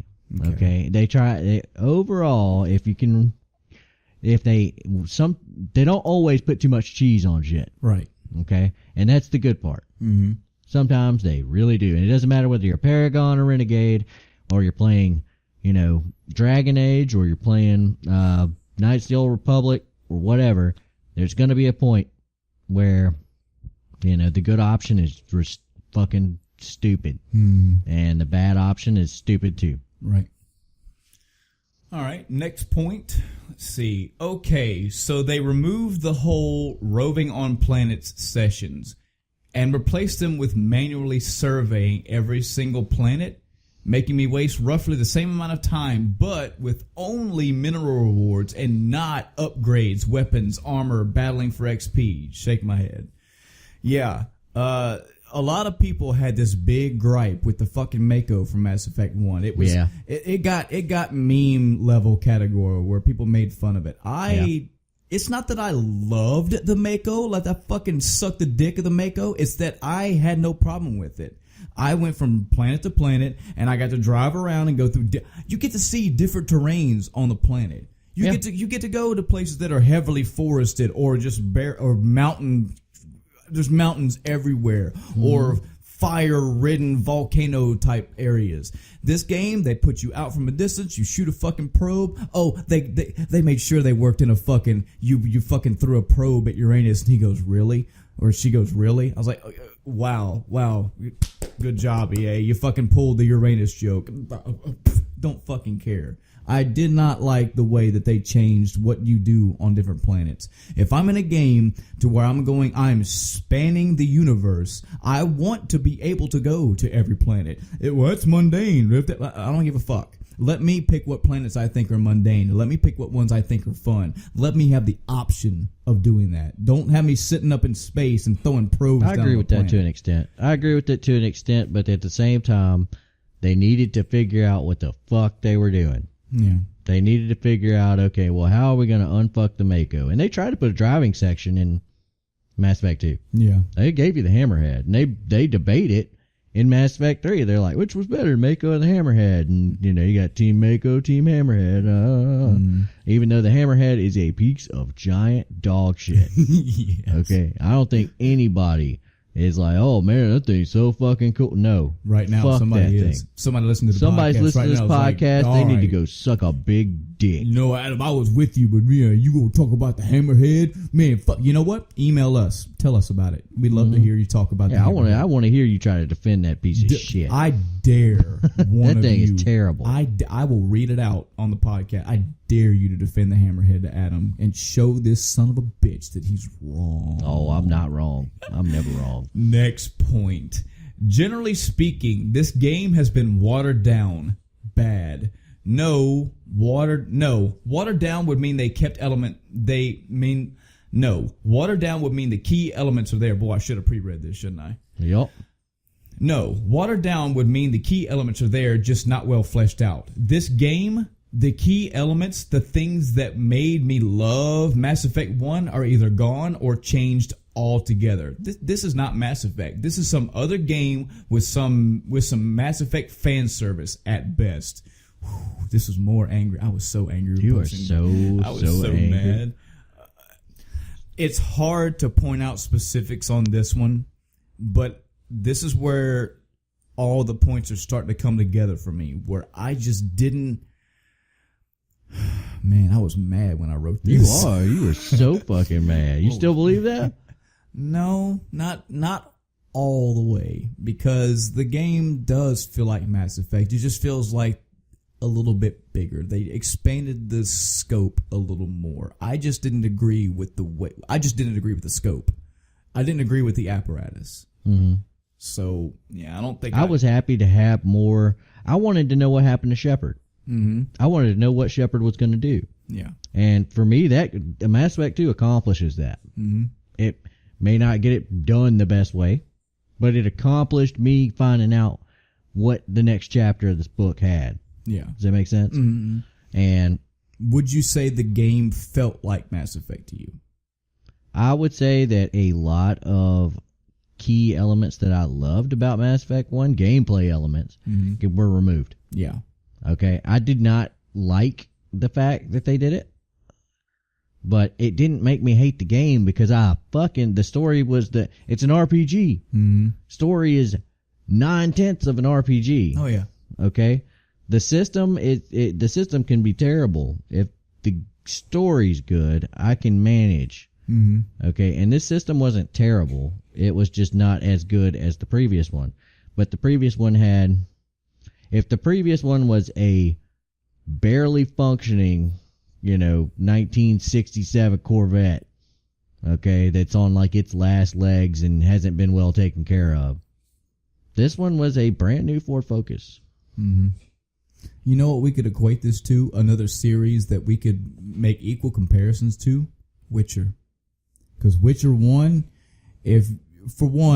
I'm Adam and I 100% agree you should go play The Witcher. You should go play Witcher 3. If you've never played a Witcher game, I started off with Witcher 3, okay? So I broke my own rules and I played Witcher 3 first. I tried to go back and play Witcher 1. Oh my god. Yup. Oh, my God. You have to play The Witcher 1 first or not at all. Now, we're not throwing shade on people who did start out with Witcher 1. What I'm saying is that when you play Witcher 1 and then go to Witcher 2, you got two different games. Yep. There's this almost parallel arguments here could be made about Witcher 1 to Witcher 2. Witcher 1 at the time was probably great, but Witcher 2 had a lot more things involved. Witcher 2 was a giant leap forward in combat. Mm-hmm. It was a giant leap forward in inventory management and all these other things. Mm-hmm. But if you preferred switching between stances and styles like you did in Witcher 1, that's just gone. Yeah. The cat school, the bear style, all that didn't make a comeback till Witcher 3. Yeah. And just like a lot of the things in Mass Effect 1 disappeared until Mass Effect 3, where they kind of came back. Yeah. Yeah. It's just now we're getting to Mass Effect 4, and they're even more back. Even more back? Even more back. We were back. Now we're even more Before you back. had like the ghostly after image, and now it's kind of ethereal. You can like put your hand in the smoke and swish it around. Touch it a little bit. Touch it a little bit. Diddle it. Just diddle it a little bit. They can't see the finger motion you're doing. Just lick your fingers and just diddle. Just diddle. Diddle. You know that. Diddle. Moving on. Next topic. I said it before with other games. I'll say it here. I hate when the characters just have to shout out the action they're doing. Like when they're using an ability. Forced, pointless, and annoying. I don't need you to gratuitously shout out your ability name. I can see it in the action. Now this is partial here to Mass Effect. This is probably a personal gripe. I get that. We're going to have an anime discussion one day, and this is going to be something I'm going to rant about, sorry. Yeah. Named attacks being used. I can see how that would be annoying. Let me that's a little. But from a game design perspective, you need to know that an ability was used. Hold on. Even if you couldn't see it happening. Hold on. I'm getting to that. I'm getting to the Mass Effect. Let me make this little bitty blurb about the anime shit. Oh God. In general, what you're talking about is one or two little items. I'm gonna put the big bubble out there. This is my big rant. Just put your big bubble out, shit. So I can pop it. Any of you awesome, wonderful, beautiful people that watch anime, either at small amounts or at length, I'm hoping that most of you have had the privilege of watching anime with the original Japanese language and English subtitles. That's the way I prefer it. I love it. Well, you're a fucking snob. And I did this. Look, I'm not trying to be part of the hip, cool crowd, kids. I was doing this shit back in 96, 97 when I first got an anime, because actually that was the way it was anime snob. That was the way it was given to me. The girlfriend that I dated at the time that got me into anime, she had several VHS anime movies and TV series, but they were all Japanese. So me as an impressionable... So you dated an anime snob and you became an anime Would you hush? God damn it. I'm trying to make a point. As a young, impressionable teenage person that didn't know anything about anime, when I saw this, I just gravitated to it. I'm like, this is so cool. I like the way they talk. I like the way they act. I like the little things that go on in Japanese language. For the most part, I don't know a lot about the newer age anime. Maybe they've changed. God, I hope they don't. I'm trying to find a good word to say this about it. A lot of characters in Japanese anime are subtle. If you take an action scene with a gun and there's a character that's shooting another guy and they're having this one-on-one battle, when you have the Japanese version, they'll switch behind a wall and they'll fucking reload and they'll pick around the corner and they'll they may make one sound effect when they come around the corner and bang bang, and they'll fucking dodge and roll and get underneath something else, and they'll fucking check their gun again and they'll pick around the corner and they'll breathe and they'll watch. You can hear a very visceral, a very real two people that are trying to be quiet and trying to get shit done and not really caring about what they're saying. You put that same scene with the English speaking dialogue, they're like, I guess you had your chance now, huh? It's time to get fuck you. Let's have the man, I'm gonna God. American dialogue in movies, anime, they cannot shut the fuck up. This is an anime and it's in video games. Have you watched any recent anime? Like I just said, maybe in recent they've gotten. I hope they haven't. They've gotten worse about that. I mean, it has improved from the 80s. You don't have the 80s anime that you watch. Oh, you're talking about the English version. Yeah, well, if English dialogue has gotten quieter and gotten more subtle, then good for them. They've been called out on their bullshit, and they try to make sure that they don't end up getting called out on their bullshit anymore. Here's a parallel. Just to give a small. This is a small. I would have to go back and list times this has happened in video games and anime and get a good compilation list so I can list these for you people. But I can't. I know one that comes into mind. If anybody out there has seen the very awesome anime Ninja Scroll, there is a character. This goes back to the argument that I made in another episode about the way that I think of Samus, the way that I visualize her and think about her character in my head. If they put a voice to her, that may go different to what I'm thinking. In Ninja Scroll, this Jubei, the lead character, has an air about him. He's very quiet, very subtle. He is a fucking badass, but he doesn't tout it. He just gets shit done. In the opening scene, this is not a fucking spoiler. How the fuck could I spoil Ninja Scroll? Good God. In the very opening scene, there's this ninja-clad character. He has that typical rice hat on his head. He's got a sword draped over his back. He's walking across this bridge, and he's eating a fucking rice cake. And there's no words. There's nothing. He's just walking across the bridge. And these fucking hoodlums that are trying to steal from him, they fucking ram a fucking spear up through the bridge, and it cuts Jubei's rice hat in half. And Jubei doesn't say a fucking word. He doesn't go, oh, damn. He just keeps eating his fucking rice cake. Like nothing happened. And then the two fucking hoodlums start talking. That is the Japanese version. The English version, he's full of dialogue. He's like, oh, fucking great. I love rice cakes. I'm going to give me a rice cake when I get done with this shit. He walks across the pier. He walks across the bridge. The fucking spear shoots up, splits his hat in half. And he goes, oh, man, that was my favorite hat. That's not his character. That's not the way that I saw him. This is one example, and this is not even given a good fleshed out way of me trying to say that English characters in games and anime just talk. They constantly have to go, they gotta add their own fucking guttural sound effects that aren't there when you watch the Japanese versions. Really, really makes me mad. I mean, it is what it is, man. You can get mad about it if you want, but it's not like that anymore.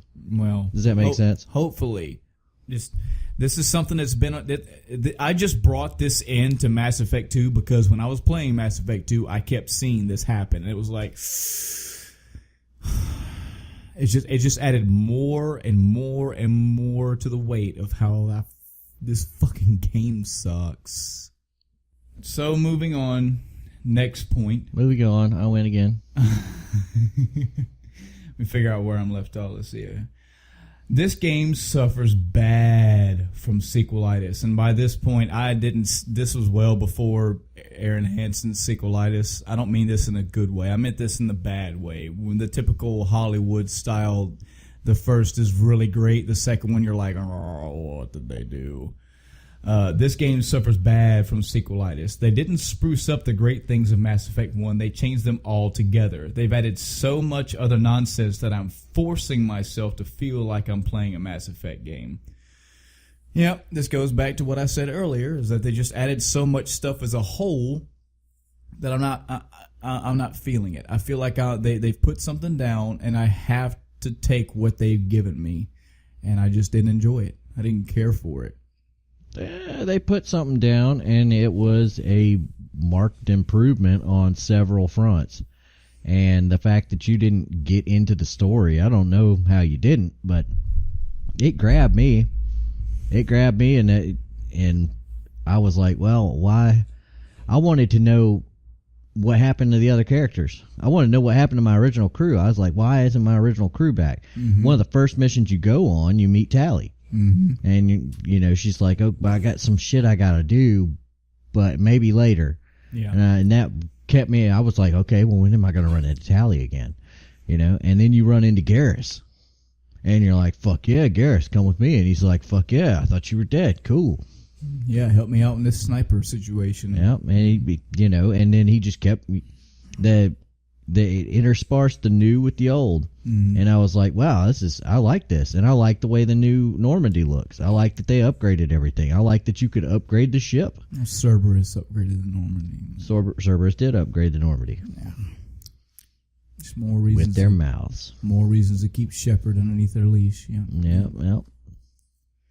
See, that's something else about Cerberus. How they did a good enough job making it seem like Shepard didn't approach Cerberus with this whole like, "What do you got for me, guys?" All right, Cerberus, yay! They did a pretty good job of him walking up to them with folded arms, going, "Let's just get this straight. I don't trust you guys, but you brought me back to life, so like."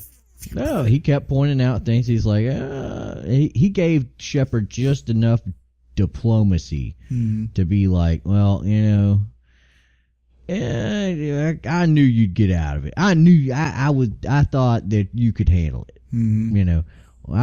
You know, we have our methods, but the technology is needed. Yeah. You know, we needed to have this for this. Yeah. And you took full advantage of it. Mm. Without it, you'd never have gotten this. Yeah. You know? I'm looking through it right here, and I don't see any more Cerberus-related things, so I do want to do what I said I was going to do and harp back on Cerberus as a whole. Do you, and I want you to be honest with me now, Cerberus was in Mass Effect 1. Yeah. Do you remember this? Yeah. Okay. Do you remember giving a fuck about Cerberus in Mass Effect 1? If I remember straight, there was one fucking Cerberus-surrounded mission in Mass Effect 1 out of the, 80 different missions you could go on. Yeah.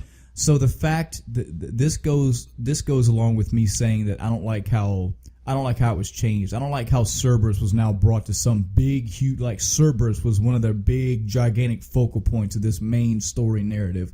When in the first one, I didn't give two Cerberus shits. was shown to be a fucking shady corporation in the very first game. Yeah. It was shown to be like bigger than you could. The way they said it was, you know, you rescued that guy, and he was like, man, you know, we could do this thing, and they were killing these people, and they were fucking me over, and all this bad shit was happening, and you had the option to calm him down or let him shoot the fucking scientists, and, you know, you picked whatever you wanted to do, and, you know, and you get an email about that in the, actual game. It's like the guy comes back and says, well, you know, you told me not to shoot the bitch, but now you're working for him. So yeah, so yeah, what, bro? What a fucking fool I was. You know. So I mean, they weren't, you know, played up to be huge potatoes in the first game, but and you really didn't get the chance to look at them that hard in the first game. Good point. You were busy. You were doing Alliance shit. Mm-hmm. The Alliance was like, we need this shit, and we need that shit, and this is your main objective, and fucking track down Saren and stop him. So maybe that would have been a positive on BioWare's side, is that maybe it wasn't that, maybe they just got bigger, and you just didn't notice. Yeah. Well, I mean, it wasn't even that they may have always been that big. You didn't go into the Terminus. You got to remember that you stayed in Citadel space in the first game. Yeah. Then you went out into the Terminus systems, which were the lawless systems, the non-Citadel systems in Mass Effect 2. And in Mass Effect 3, you go all throughout the shit. Yeah. But, Terminus space is supposed to be the place where, you go and you have like the huts. You know what I mean? You have you have the lawlessness, outer rim galaxies where, the long arm of the law actually can't fucking reach you. Right. You have gangster run colonies and people that just didn't want to be fucking bothered. Mm-hmm. All right. Next point. I don't think this is a point. It says, I'm giving this game one more day of playthrough to wow me. No truck with returning a crappy game. If it gets better, I'll give it its due and proper. But for now, I'm severely unimpressed. That's just my thoughts. Oh, boy. Here's another point. Oh, yeah. Grenades. This is a mechanic. This is a very specific game mechanic reason why. This is a very specific game mechanic reason that I didn't like the game. This was something that's a small, very tiny thing that just added to the fire. Grenades. I love the grenade mechanic from Mass Effect 1. You don't arc a grenade. It's a smart flying grenade. As in, you aim and you rail throw a grenade at your target. Wherever you fling it, it goes in a straight line. You can detonate it seemingly any time. The whole mechanic is gone in Mass Effect 2. No grenades, not even arcing ones. There were arcing grenades in Mass Effect 2, weren't they? There were... No, they took grenades out. There were power grenades. They were very few and very far. They had Zaid specifically had a grenade that exploded. Yeah, but you as Shepard, you didn't have that grenade button anymore. You could get that power from Zaid, I think. Yeah, see, you're gonna have to go through steps to get something that's already there. That just BS. I just genuinely, it's just something that the grenades were an odd thing to remove. Yeah. But I don't think it was a game breaker, really. Yeah. I mean, you could really use it to flush some motherfuckers out of cover, but you had other things you could use to flush people out of cover. Yeah, like biotics. Use your biotics, bro. Yeah, you could use your biotics. You could use your fucking, your concussive shot, which didn't exist in the first game. They added powers and stuff like that to try to flesh out the combat a little bit more. I mean, all the soldier had in the first game was the ability to shoot his fucking gun and not have it overheat. Yeah. Since they took the overheat mechanic out, they added in something to replace it, and I thought it was an overall concussive shot is pretty cool. When you look at it from that kind of perspective, it's just not it's a give and take kind of thing. You gain some things on the actual, gameplay perspective, and you lost some things. And I agree. In tight spaces, grenades would have been extremely effective. Yeah. I just, in general, I fell in love with the grenade mechanic from Mass Effect 1. They did bring it back from Mass Effect 3. They did. That goes back to, hey, they tried to fix some things in Mass Effect 3. They did listen, and they did some things better. But just playing Mass Effect 2 and just having that whole... When you fall in love with a system and they completely remove the system, that grates on me. And I just added to the fun. Well, that's another one of those things from Mass Effect Andromeda. You're going to go back to the original Mass Effect 1 style of upgrading powers where you have... It's actually a combination of Mass Effect 1 and 3. Mm-hmm. You remember how Mass Effect 3 had, power? It had, 3 powers in a row, and then it's, branched off, and you had to pick one power or the other power. Yeah. Okay. Imagine that again, but this time there are little dots, just like in the first game, where you add dots to your, say biotics or whatever, and it gets to a certain point, then it branches. That's pretty cool. Does it make sense? Mm-hmm. So you're going to have really cool combinations of powers and stuff like that in this new game. But there's 10 dots to put. Yeah. So you're looking at, and now you're not limited by class anymore. Mm-hmm. I don't know if it's going to have some storyline reason why or what. I think it's something to do with being the Pathfinder. Yeah. The Pathfinder is a thing. Mm-hmm. But you're going to be able to upgrade all that shit. and it'll be really. And they also brought back the weapon swapping for Mass Effect 3, and they're going to keep it up, including the overheat weapons in Mass Effect Andromeda. Let's hold off your Mass Effect Andromeda rant till the end, because I know you want to. I know you're chomping to say some good things about it. It's coming out soon.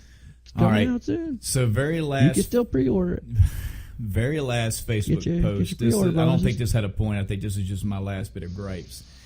I said, screw it. I really, really tried to get into this one, but trying to love this game is like trying to love someone who stabbed you in the back. I'll be trading it in soon. Mass Effect 2, you disappoint me. BioWare, use a crowbar, a blowtorch, whatever you need to. Get EA out of there. Aw, crap. Too late. Mass Effect 3 is on the way. But they did. They listened. Yeah. All right. So here's my closing remarks. This is for Mass Effect 2. Yeah, this is all really from Mass Effect 2. Now I'm just going to talk about Mass Effect as a whole series. Mm-hmm. I had the privilege of going through before I went through Mass Effect 1. I went through and watched, some awesome YouTubers have made, basically like Mass Effect movies. You can watch basically the Mass Effect 1 movie and 2 movie, 3. Some of them have compiled them down to like 10-minute sessions, so you can get the whole damn game and all the gigantic plot points in about 10-15 minutes. All good, all there. I would say as a whole, the Mass Effect story as a whole is awesome. This is a point you brought up during one of our breaks before, and I thought about it, and this makes sense to me. You're gonna hate me a little bit, but I'm not a huge Star Wars fan. Star Wars is very good, has a lot of good stuff in it, but even though that was coming up and I should have grown up with that, I didn't. I wasn't privileged enough to get to watch it. I didn't see it. And by the time that I got to see them, they were very ho-hum for me. Mm-hmm. So for you and for the audience as a whole, Mass Effect is my Star Wars. That is my intergalactic, different species, different interpolitical So you never watched like Star Trek or any of that? No, either. I watched very random. See, I was a fucking nerd, and I watched fucking Next Generation. Well, and I watched very random, Deep sporadic, Space Nine, and all that shit. Very, very random and sporadic episodes of Star Wars: The Next Generation, but it never stuck with me. Star Wars: The Next Generation. Star Trek: The Next Generation. Oh man, did I say that? Fucking murdered. Did I really say that? Yes, you did. Oh, you God. said that shit. I'm sorry. I'll take that Someone back. I is know going that is to a very kill you. egregious statement I made. No, talking about Star Wars specifically, I've watched all of the Star Wars 1, 2, or 3 times. I've enjoyed some of them I didn't care for, but just in general, the Star Wars as a whole has not grabbed me in a gripping way. Mass Effect most definitely did. There's so much good story in this game, and the scale and scope is so big. I love it. I just feel that starting with 2 and even a few parts of 3, I just look at it with this squinted eye of, come on now. Come on. This doesn't work. I feel their storytelling via the gameplay I did not agree with. But the story, open and closed book, so good. Have no complaints in that department, except for the shit that they try to throw in to make the bullshit make sense. But you do make a good point. They at least went out of their way to give you a reason. They didn't change something and just said deal with it. You could find stuff that said this is why it happened. Yeah. I just fall back on, but that still doesn't mean that I have to like it. I like that they took the time. I don't like that it happened, period. Yeah. Well, I mean, you're never going to... there is never going to be a perfect game that you didn't design your fucking self. Yeah. Okay. There's always going to be places where you didn't see eye to eye with them. There's always going to be places where you just kind of disagree with the creators. But Star Wars and Star Trek have always had this, like, rift between them. Star Trek being high science fiction. Mm-hmm. It's like, this is fake science doing cool and wonderful things. Right. Science is the magic in Star Trek, except for when Q pops up. Yeah. Yeah. And Star Wars is fantasy. Yeah. It's got fucking magic and the Force and choking people from a distance and stuff. Well, Mass Effect is kind of what would happen if you put that Force into Star Trek. Yeah. You have like a science world where science created all these things, and biotics exist, which is kind of like magic. But at the same time, it can be explained by science. Yeah. So you have, the mystical and the technological put together, and they're both married. I think it fills that gap between the two very, very well. I would say it leaves off more the magic aspect, though, because when I think of Star Wars, I think of the Jedi, and I think of the Force as a whole. Yeah. There isn't... I mean, you could argue that the biotic aspect is the Force of Mass Effect, but doesn't... Well, it's the Mass Effect. The concept of a Mass Effect reaction is... Yeah, the true. Force. It's the science that binds all the things together. Without the ability to manipulate the mass of an object, they couldn't travel faster than light. They couldn't make people get lifted up into the air and slammed down onto the ground. They couldn't do all this cool shit they want to do. Mass acceleration fires the weapons, etc. Everything's about Mass Effect in Mass Effect, even if it's not immediately apparent. Yeah. So, that's part of my closing argument for this whole thing. I think I was very angry when I was writing the Mass Effect 2 bullets.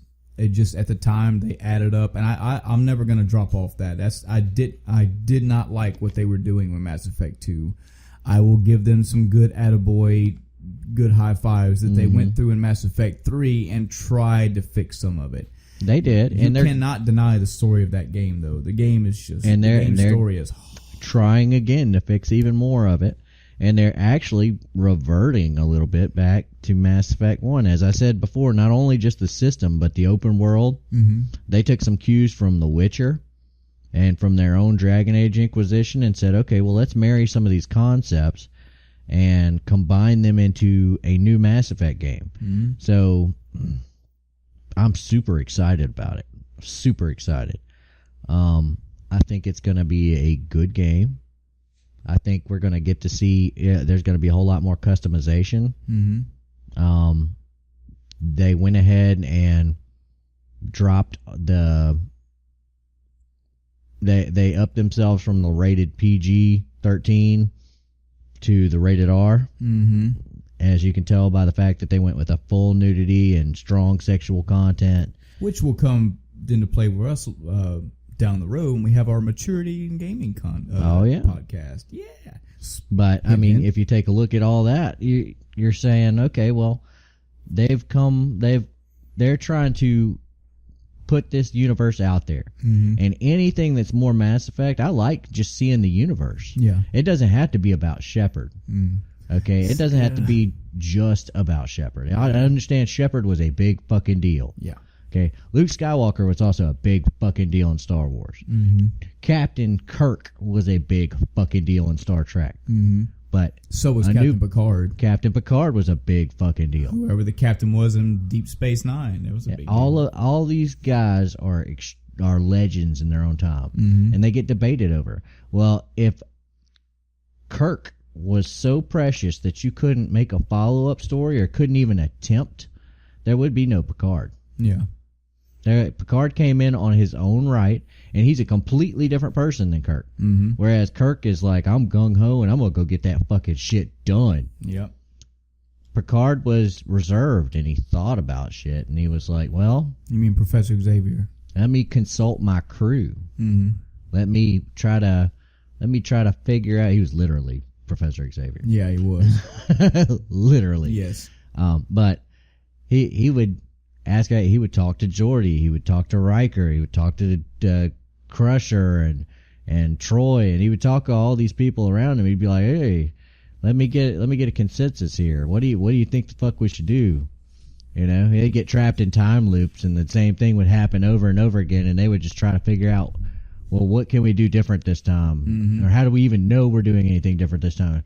He liked to gather opinions. Yeah. Kirk took action. Picard... he took his own route, which was completely different, but unique. Yeah. And I think that the Pathfinder can be the same thing. I think the Pathfinder might be the next fucking Shepard, or might be the next thing that is compared to Shepard. See, I disagree. It could be. This is where I disagree, and I have good reasoning behind it. Okay. One of the things that I like so much about Mass Effect was the antagonist portion of the story, speaking specifically the Reapers.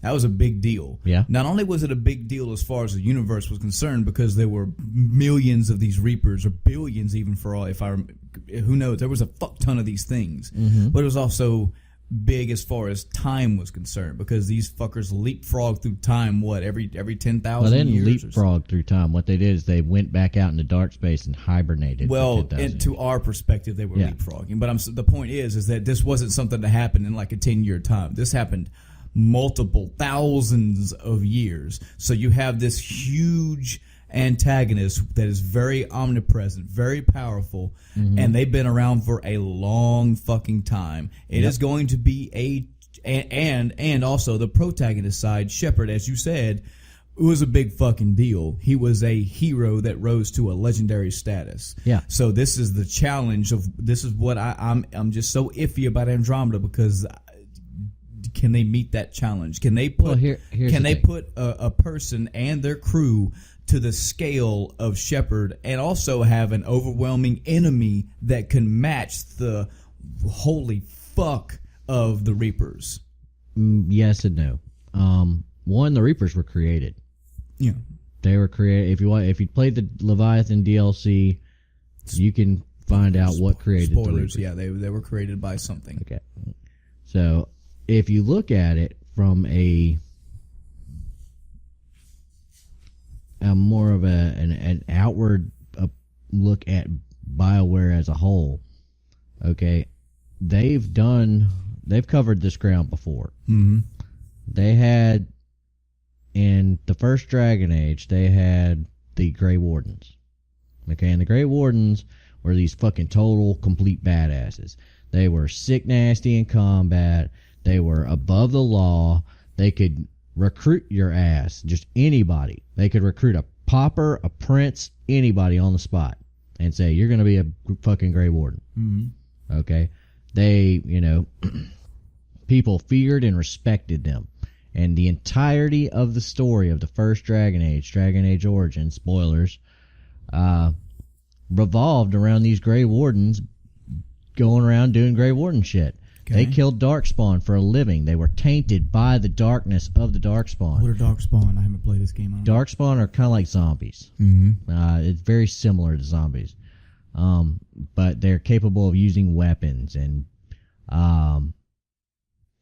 imagine if zombies had like a little bit more intelligence, and like every once in a while there was a bigger zombie that controlled, they fell in ranks. They were able to fight in like army formation and shit like that. Okay.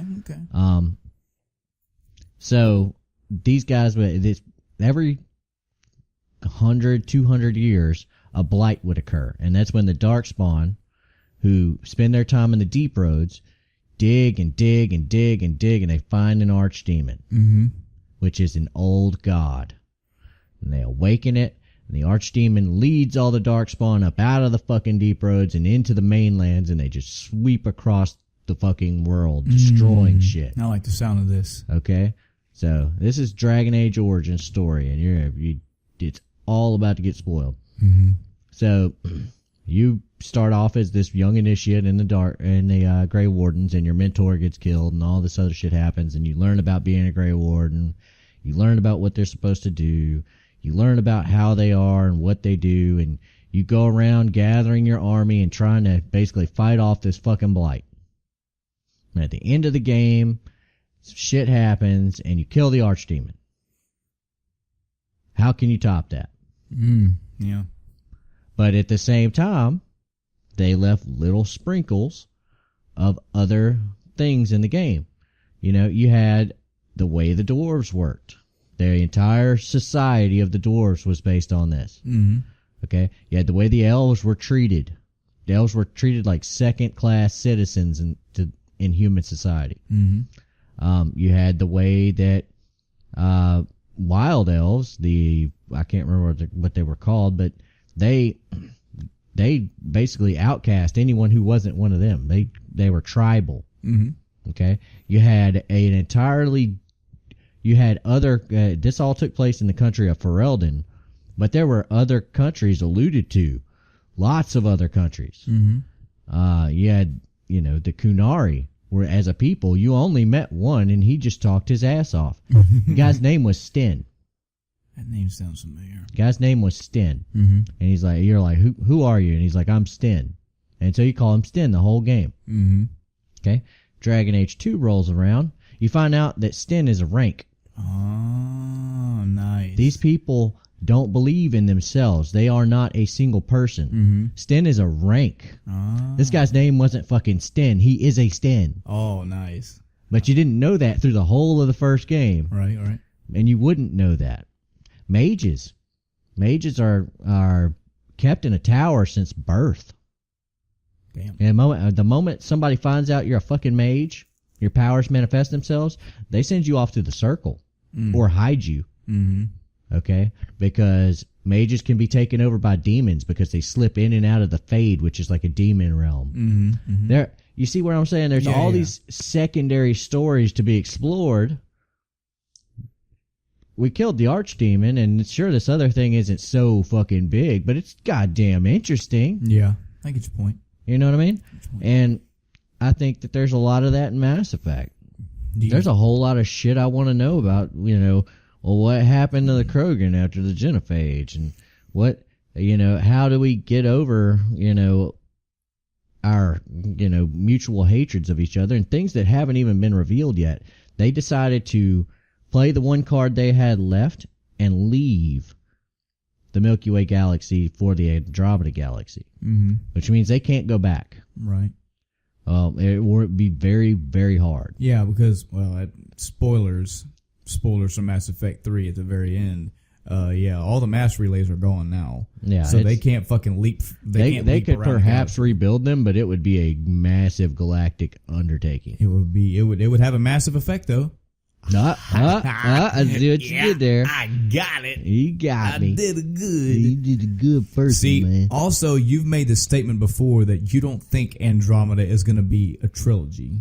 You don't think? I don't think so. I think it's the beginning of a new era of Mass Effect. So are you saying that it won't be a trilogy as in there won't be 3 games? Are you saying maybe there'll be 5 games or 6 games? I'm saying that there may be as many games as they're willing to put out. Just because now they aren't stuck in this one story that can't be gotten out of. You couldn't have Shepard deviate from chasing the Reapers. True. Yeah. Good point. Shepard had a goddamn mission in life the moment he found out about the Reapers to destroy them. So there was a lot of other shit going on. There was so much. I mean, there was a whole lot of other stuff going on. And all the time, he tried to wrap up as much of it as he could before he had to fight the Reapers, but it all boiled down to I can't finish this right now. There's a much bigger problem. Yeah, this problem is too big for me to solve at the moment. So I can't dedicate enough resources to it. So you know what? That's actually a very good point. Maybe the problem shouldn't be that they don't have an enemy as big as the Reapers. Maybe it's a good thing because they can spend the games and the times maybe tying races together and fixing intergalactic conflict. Or starting new ones. Yeah. Exactly. And now they don't have this giant specter of how are they going to pull off the Reapers. The Reapers are done. Yeah. Maybe there's something more to come. Mm-hmm. We still had the Leviathan DLC show. Okay, well, there's something out there that'll one-shot a fucking Reaper and just go. Yeah. And, just with a wave of the hand, the Reaper is of no consequence to them. So that still exists. But whether or not they decide to play that card, that's up to BioWare. Now they can focus on other things, like the fun part, where you were, going around and, making relationships with people and trying to solve problems, trying to, supply colonies and stuff like that. Mm-hmm. I thought that was the more interesting things. When I hear about, like, in Mass Effect 1, when you went across that, it was one of the DLCs for Mass Effect 1, where you had, like, the Batarians had decided to ram this rock into fucking this planet. Oh, yeah. So they put these giant engines on this asteroid, and they were, you know, and I think it was, you know, I thought that was fucking cool as shit. You know, I had never thought about it like that. Like, if just put big ass engines on a fucking asteroid and slam it into the planet, you know, and you had to go around disarming them and stuff like that. Now you have all these other concepts for conflict that you could see. And but what I've seen is comparisons to The Witcher 3 and comparisons to Dragon Age Inquisition, which both had large open plains where you could just go around and fuck with shit.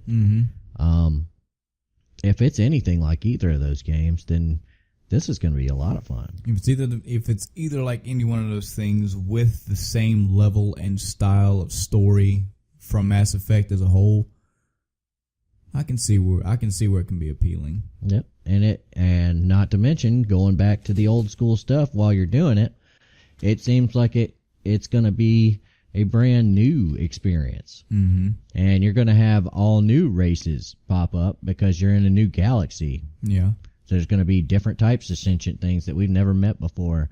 And if BioWare is good at one thing, it's fleshing shit out. Yeah. So hopefully they'll make these races very well fleshed out and very, they'll feel like they're alive, if that makes sense. As long as they make it make sense, I think is another. Well, I mean, going back to how well fleshed out they were in Mass Effect, just the series, you had, Dextrose and Carbon, or not Carbon, but Dextrose and what was the other one? Anyway, the proteins were different between the food that Turians and Quarians ate as opposed to, you know, what humans and all those other humans and every other race were. Yeah, that I can think of.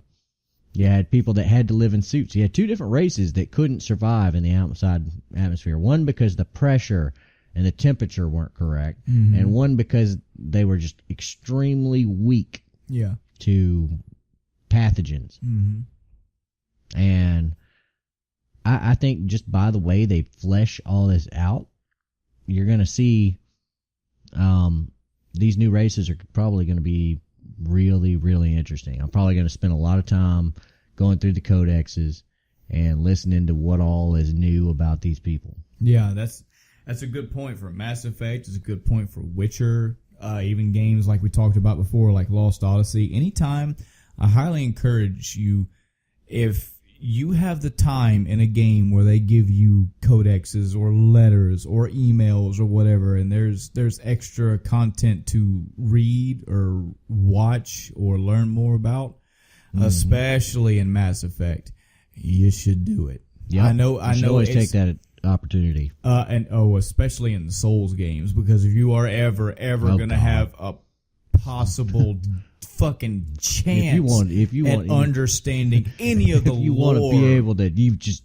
know why there's a giant blob monster in front of you. Yeah. If you're like me and you could just take it as it comes and be like, okay, I accept this. Yeah. Then, you know, maybe you don't need to read all of it. Yeah. But otherwise, you're just going to be completely fucking lost. The Souls games is very good about not holding your hands. So if you're stuck in a Souls game right now and you don't know where to go into your armor, go into your items, go into the arrows, the magic, the rings, everything, and read. Go into the items that you've been picking up, those keys. They have some wording behind them, and it will possibly guide. Maybe it'll clue you in. Maybe it'll clue you into where it's supposed to go. Mass Effect's a little bit more on the nose. Yeah, Mass Effect is not that. They're not that cryptic. They tell you what's going on. They just tell you a lot about it. So it's good. It fleshes things out for you and gives you way more context and more ability to understand things. My apprehension to the Andromeda series is that, are they going to continue doing that? are they going to flesh out everything? And if they are, is it going to make sense in the scale of where they are in their world, in their universe? Well, they're looking for a new home. Because my question is going to be, how do these people, if Andromeda has 6, 7 new races, and thereby you get, well, let's say they have 15 new races that you know about, and then you get 7 or 8 of them as party members, how did these people, do these people know about races and characters from Mass Effect 1? How have we expanded this far in knowledge and scale? They actually had, from what I understand, and these can't be spoilers because they're a hypothesis. Yeah. From what it looks like, you had like a Citadel type construction. Okay, and each race made their own little, like, you know, the arms of the Citadel, how they opened up? Mm-hmm. Imagine if one of those arms was a race. Mm-hmm. Okay, so you had the humans built one, and then you had the Asari built one, the Solarians built one, the Krogan built one, and etc. Now, they all went over there apart. Mm-hmm. And they're all going to link up and get back together to form this Citadel kind of construction mm-hmm. in Andromeda. Mm-hmm. And then when they're there, you know, that each one of them has, like, the human one has human stuff on it. It's got trees from Earth and, you know, Earth's history and Earth's blah, blah, blah, blah, blah. And the Asari one has Asari history and Asari architecture and Asari, etc. So there'll be and it's going to be fun to walk through, mm-hmm. is to go back and look and see what they decided was worth picking. Right. But yeah, they'll be able to, any person, I guess, any new race that was like, okay, well, we'll make friends with you, will be able to go in there and be like, okay, well, now we are, now we have a way to learn about these new races. Right. So that, I think that answers your question. Well, my question is not so much how will they learn about new people. It says, I hope they know about the races in Mass Effect 1, 2, and 3. That's what I'm getting at. I hope they connect it somehow.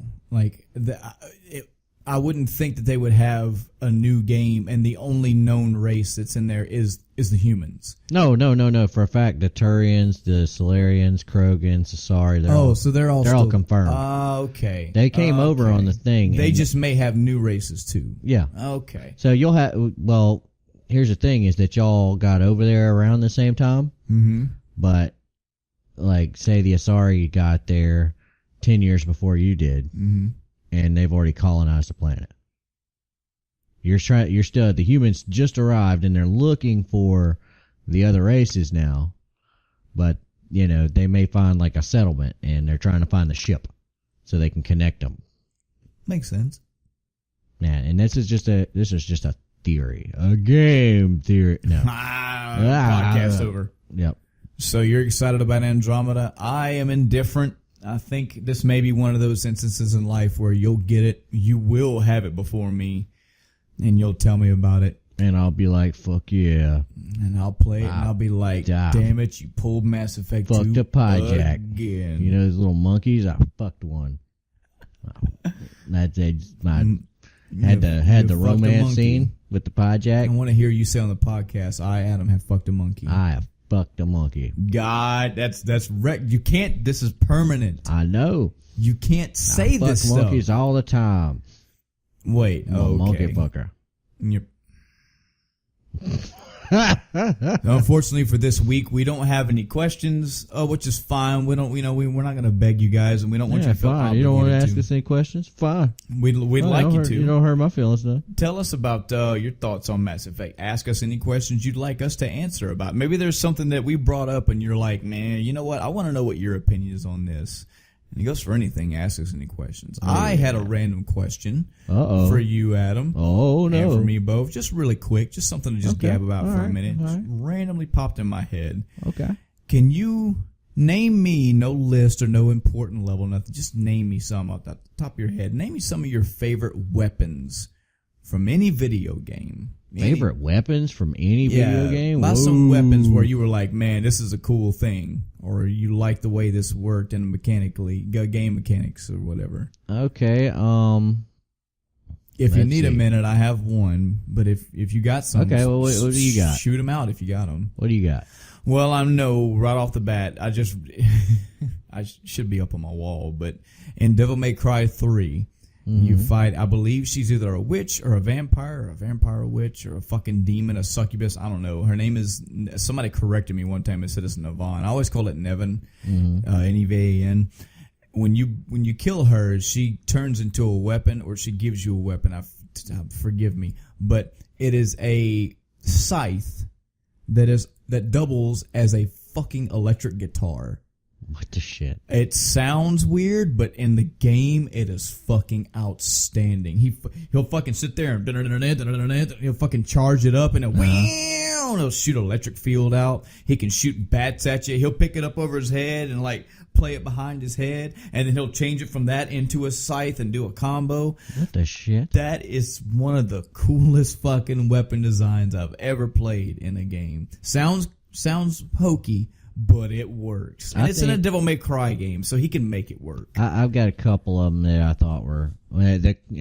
are you talking about mechanically or lore-wise? Just any weapons that stuck out. Like, I'm equating this to somebody saying, man, the Buster Sword was fucking cool. Why? Just there's a big fucking heavy sword and you could equip material to it. I think, as far as lore-wise, I would go with the very first weapon I ever thought was really fucking cool, which was from Ninja Gaiden. Oh, yeah. The Dragon Fang sword. Do you remember the lore behind it? Yeah, it was just a dragon's fang. The sword of chaos or something like that. Mm-hmm. And I remember it being like, I didn't know it was a dragon fang the first time. You play through Ninja Gaiden and you're like, oh yeah, I'm going around slashing stuff. Yay. Mm-hmm. You know, and then I found out that it was a dragon's fang. It made me look at it a little bit different. Uh-huh. It's this stupid little fucking sword that you use in your normal attack, and it goes, yeah, you know. But at the same time, now it's a little bit cooler because the lore behind it is that it's a fucking dragon's fang. Mm-hmm. So I understand why these people are fucking exploding when I slash them. Okay? I don't understand how this boss is taking 20 fucking thousand hits with the damn thing. But, you know, as far as mechanically, it's actually up on your wall. I think the little grappling hook from Just Cause. Oh, god damn yes. That is the fucking coolest idea mechanically I've seen in a long time. / Just Cause podcast time. You guys thought we were done. Now we're going to talk about Just Cause. Just Cause was fucking good awesome. God. You had no idea that game existed. I was like, dude, you gotta fucking try this shit. You know what, Greg? There's another answer to your question a whole podcast later. I knew fucking nothing about Just Cause 2, and Adam that played it, you need to talk about Just Cause 2 for a minute. Man, I would demo talk and everything. Oh, man, I want you to know that I got this game as I was going through the PlayStation Network on the very, last heels of me playing console games. And I got it on the PS3, and I was just sitting there like, I guess I'll download this. I guess I'll download that. Now I just looking for something maybe to play. Uh-huh. And I fired up the demo, and I was like, oh, this is pretty fucking fun. You know? And I was like, oh, that's pretty cool. And I kept finding that I would get new games, play them, get tired of them, and in between the games, I would always go play that fucking demo. And you could only stay in there for like, I forget, it had a time limit on it. Mm-hmm. It was like you could only play the game for like 30 minutes or something before it fucking automatically logged you out of it. And I'd log right back in. Yep. And just run around in this one little town. And I'd always find new shit. Mm-hmm. I was like, what? And this is like a little piece of the greater island. And I would just fly around. I would just go around, and I'd be like, all right, I'll go in this direction this time. Mm-hmm. And I'd find all new shit, and I'd be like, what the shit? Yep. Holy crap. I mean, and you could attach stuff to other stuff. For those that don't know, the main character of Just Cause 2 might have been the same one from Just Cause 1, and he is from Just Cause 3. His name is Rico Rodriguez, and this guy is fucking Antonio Banderas, but way fucking sexier and way cooler. Yes. And his main Anthony Flagg. His main weapon of choice, he has a fucking grappling hook. And it is Yeah, we did. You just pulled the podcast full circle back to Antonio Banderas. Is this the Antonio Banderas podcast? Back to Anthony Flagg. Antonio Banderas cast. That should be the title, Anthony Flagg. Done. He has a grappling hook. Now that sounds kind of whatever, man. I had a grappling hook in Zelda, motherfucker. Let me school you on how the grappling hook works. Yep. You can attach this thing to somebody. So now the grappling hook is attached to you and point B. It's attached to a fucking tree trunk. You're like, you aim it, you see a tree trunk about 30 feet in front of you. Now you have a line between you and that tree trunk. Well, now you can reel yourself into that tree trunk and you're from point A to point B, just like the grappling hook. Cool. What you can also do is, hey, there's a car going by. Now you can attach the part that's on your hand to that car. The car goes by. Now it's attached to the fucking tree, and then it goes, oh shit, and it fucking wrecks itself because it can't pull it either rips the tree out, or it can pull a tree out of the roots. The way that you can fuck with things in this game. Yeah. Oh man. Let's just talk about things we've done. I would attach fucking cars to helicopters was the first obvious thing I was like, okay. Yeah, I would swing the cars around and then release the grappling and send the car flying. Mm-hmm. Then I was like, well, let me get malicious. And not only that, but the mechanics of the game meant that you could ride on top of cars and do stunt jumps and stuff like that. Yep. And so I would stand on top of the car. I would look straight down and tether the top of the car to a ongoing pedestrian. You know, as I'm riding on top of the car, pedestrians are standing on the street like smoking a cigarette, and I'm like, snatch them and watch them get drugged behind the car. Yep. I love attaching anything like a vehicle to an enemy, or just attaching a grappling hook to an enemy, and they go, oh, it's got me with this wire thing. Oh, God. You could find, they have exploding barrels. They have little canisters of flammable material, and you could attach it. You could attach one end to an enemy and the other end to the barrel, and then shoot the barrel. The barrel fucking catches on fire and flies up into the air with the enemy attached to them, and he's like, oh, shit's fucking crazy. Yeah, that game was a giant playground of fun. Not to mention the infinite physics-defying parachutes. Yes. You have a butt parachute you can pull out of your butt, and you can. Yep. It's hard to talk about all the shit in Just Cause 2 in one breath, but oh my god! For one, it's the grappling hook. 2, the parachute. 3, there are vehicles of every type. There's motorcycles. There's cars. There's trucks. There's airplanes. There's helicopters.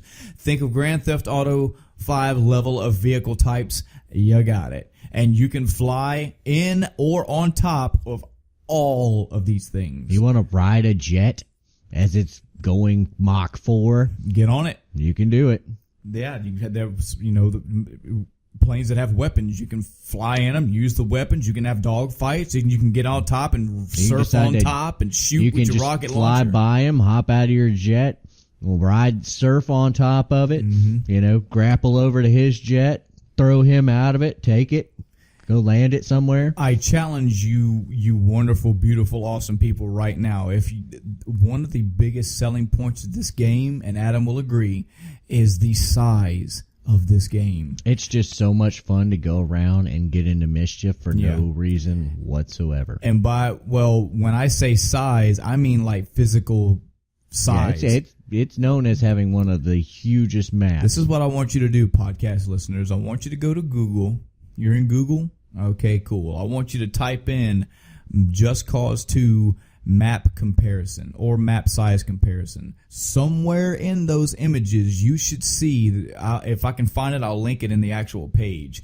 But they have taken maps of well-known games. They took the map of World of Warcraft. Skyrim. Ladies and gentlemen, a fucking massive multiplayer online RPG. You have to understand how big that map must be. That is a huge map. They took that map. They took the Skyrim map. They took some basic ones like the Legend of Zelda map and Grand Theft Auto Vice City map, and they scaled all these down because they could not fit in the fucking map of Just Cause 2. Or they did. They all fit in. And Just Cause 2 was still leaps and bounds larger than the largest map depicted on that scale. Correct. That is fucking... It was huge. There were times where Adam would tell me, and I would echo the same thing, where we would just play the game, and it would take us physical days to drive from one place to the other.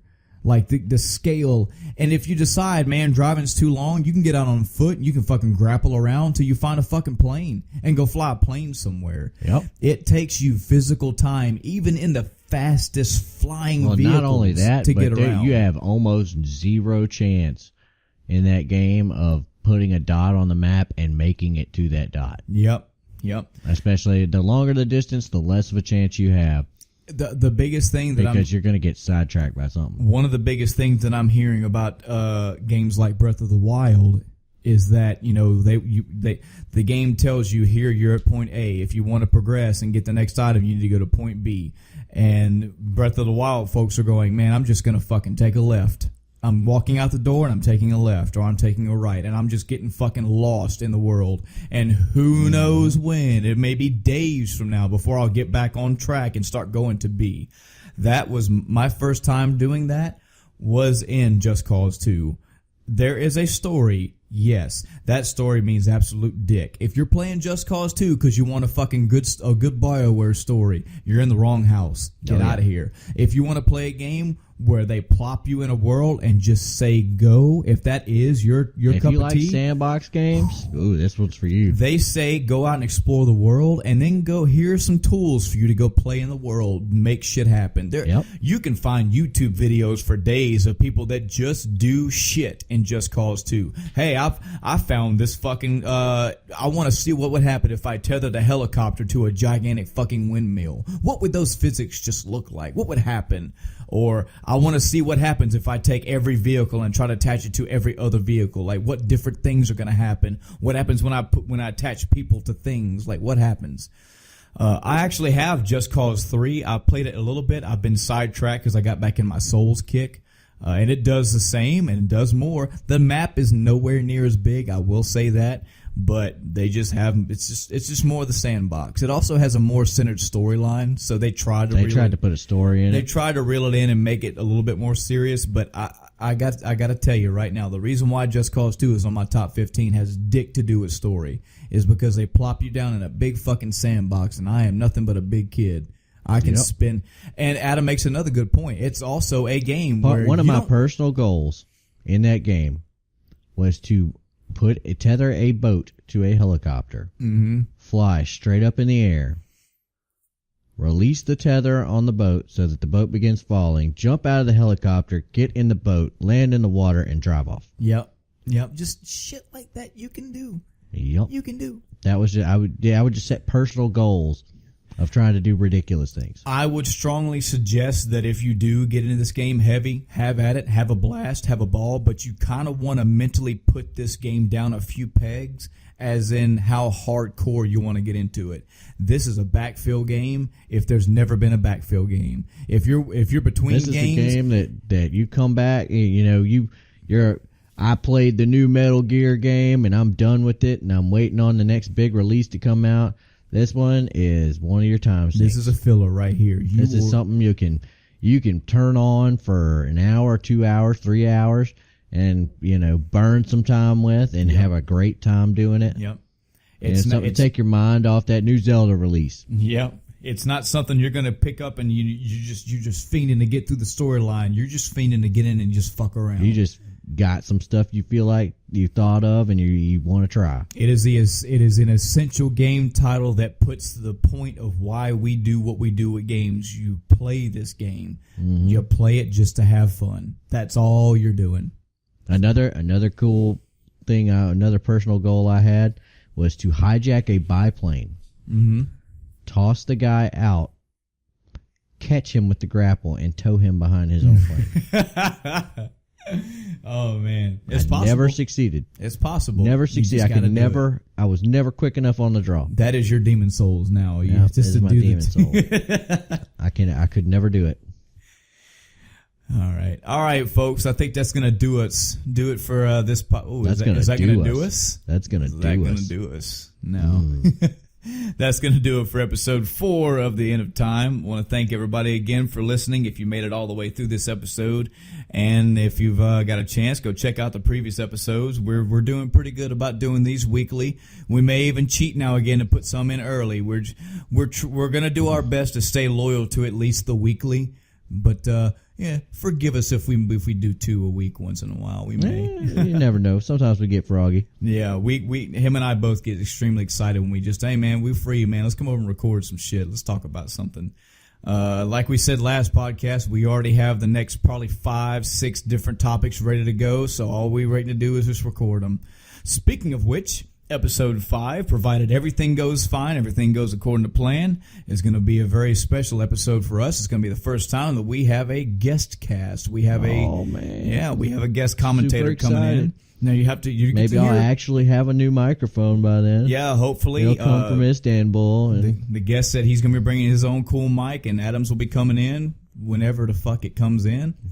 One day, maybe. And I'll have one. So we'll at least, at a minimum, we'll have 3 good gaming commentary people here talking about games. I think we already kind of spoiled the topic. We're going to talk about maturity in gaming, but we're not too big on letting you guys know what's down the road. But this one, it's a guest cast. It's something special. So please look forward to that. And again, thank you for listening. Thanks for tuning in. Please, we're not asking for likes and all that crap. If you like this, you like it for us. We're not going to tell you to or ask you to. Well, all we ask is if you can, please help us share it. We've had a few editing snafus here and there. We've made we've corrected whatever. Well, SoundCloud corrected whatever it was supposed to correct and got it where now we can download fucking bastards were trying to screw us over. Yep. So everyone, you can download the podcast and listen to it on your off time in your own way, shape, or fashion. No need to be online if you just download it. We've got another mic coming in, so we're fixing that issue. That's going to be taken care of. We're doing our best to progress things for you. Thank you for sticking with us thus far. We do ask that you share. We actually put as a sticky on the actual Facebook page. The very first thing is like, hey, come check out the SoundCloud page. This is where you find the podcast.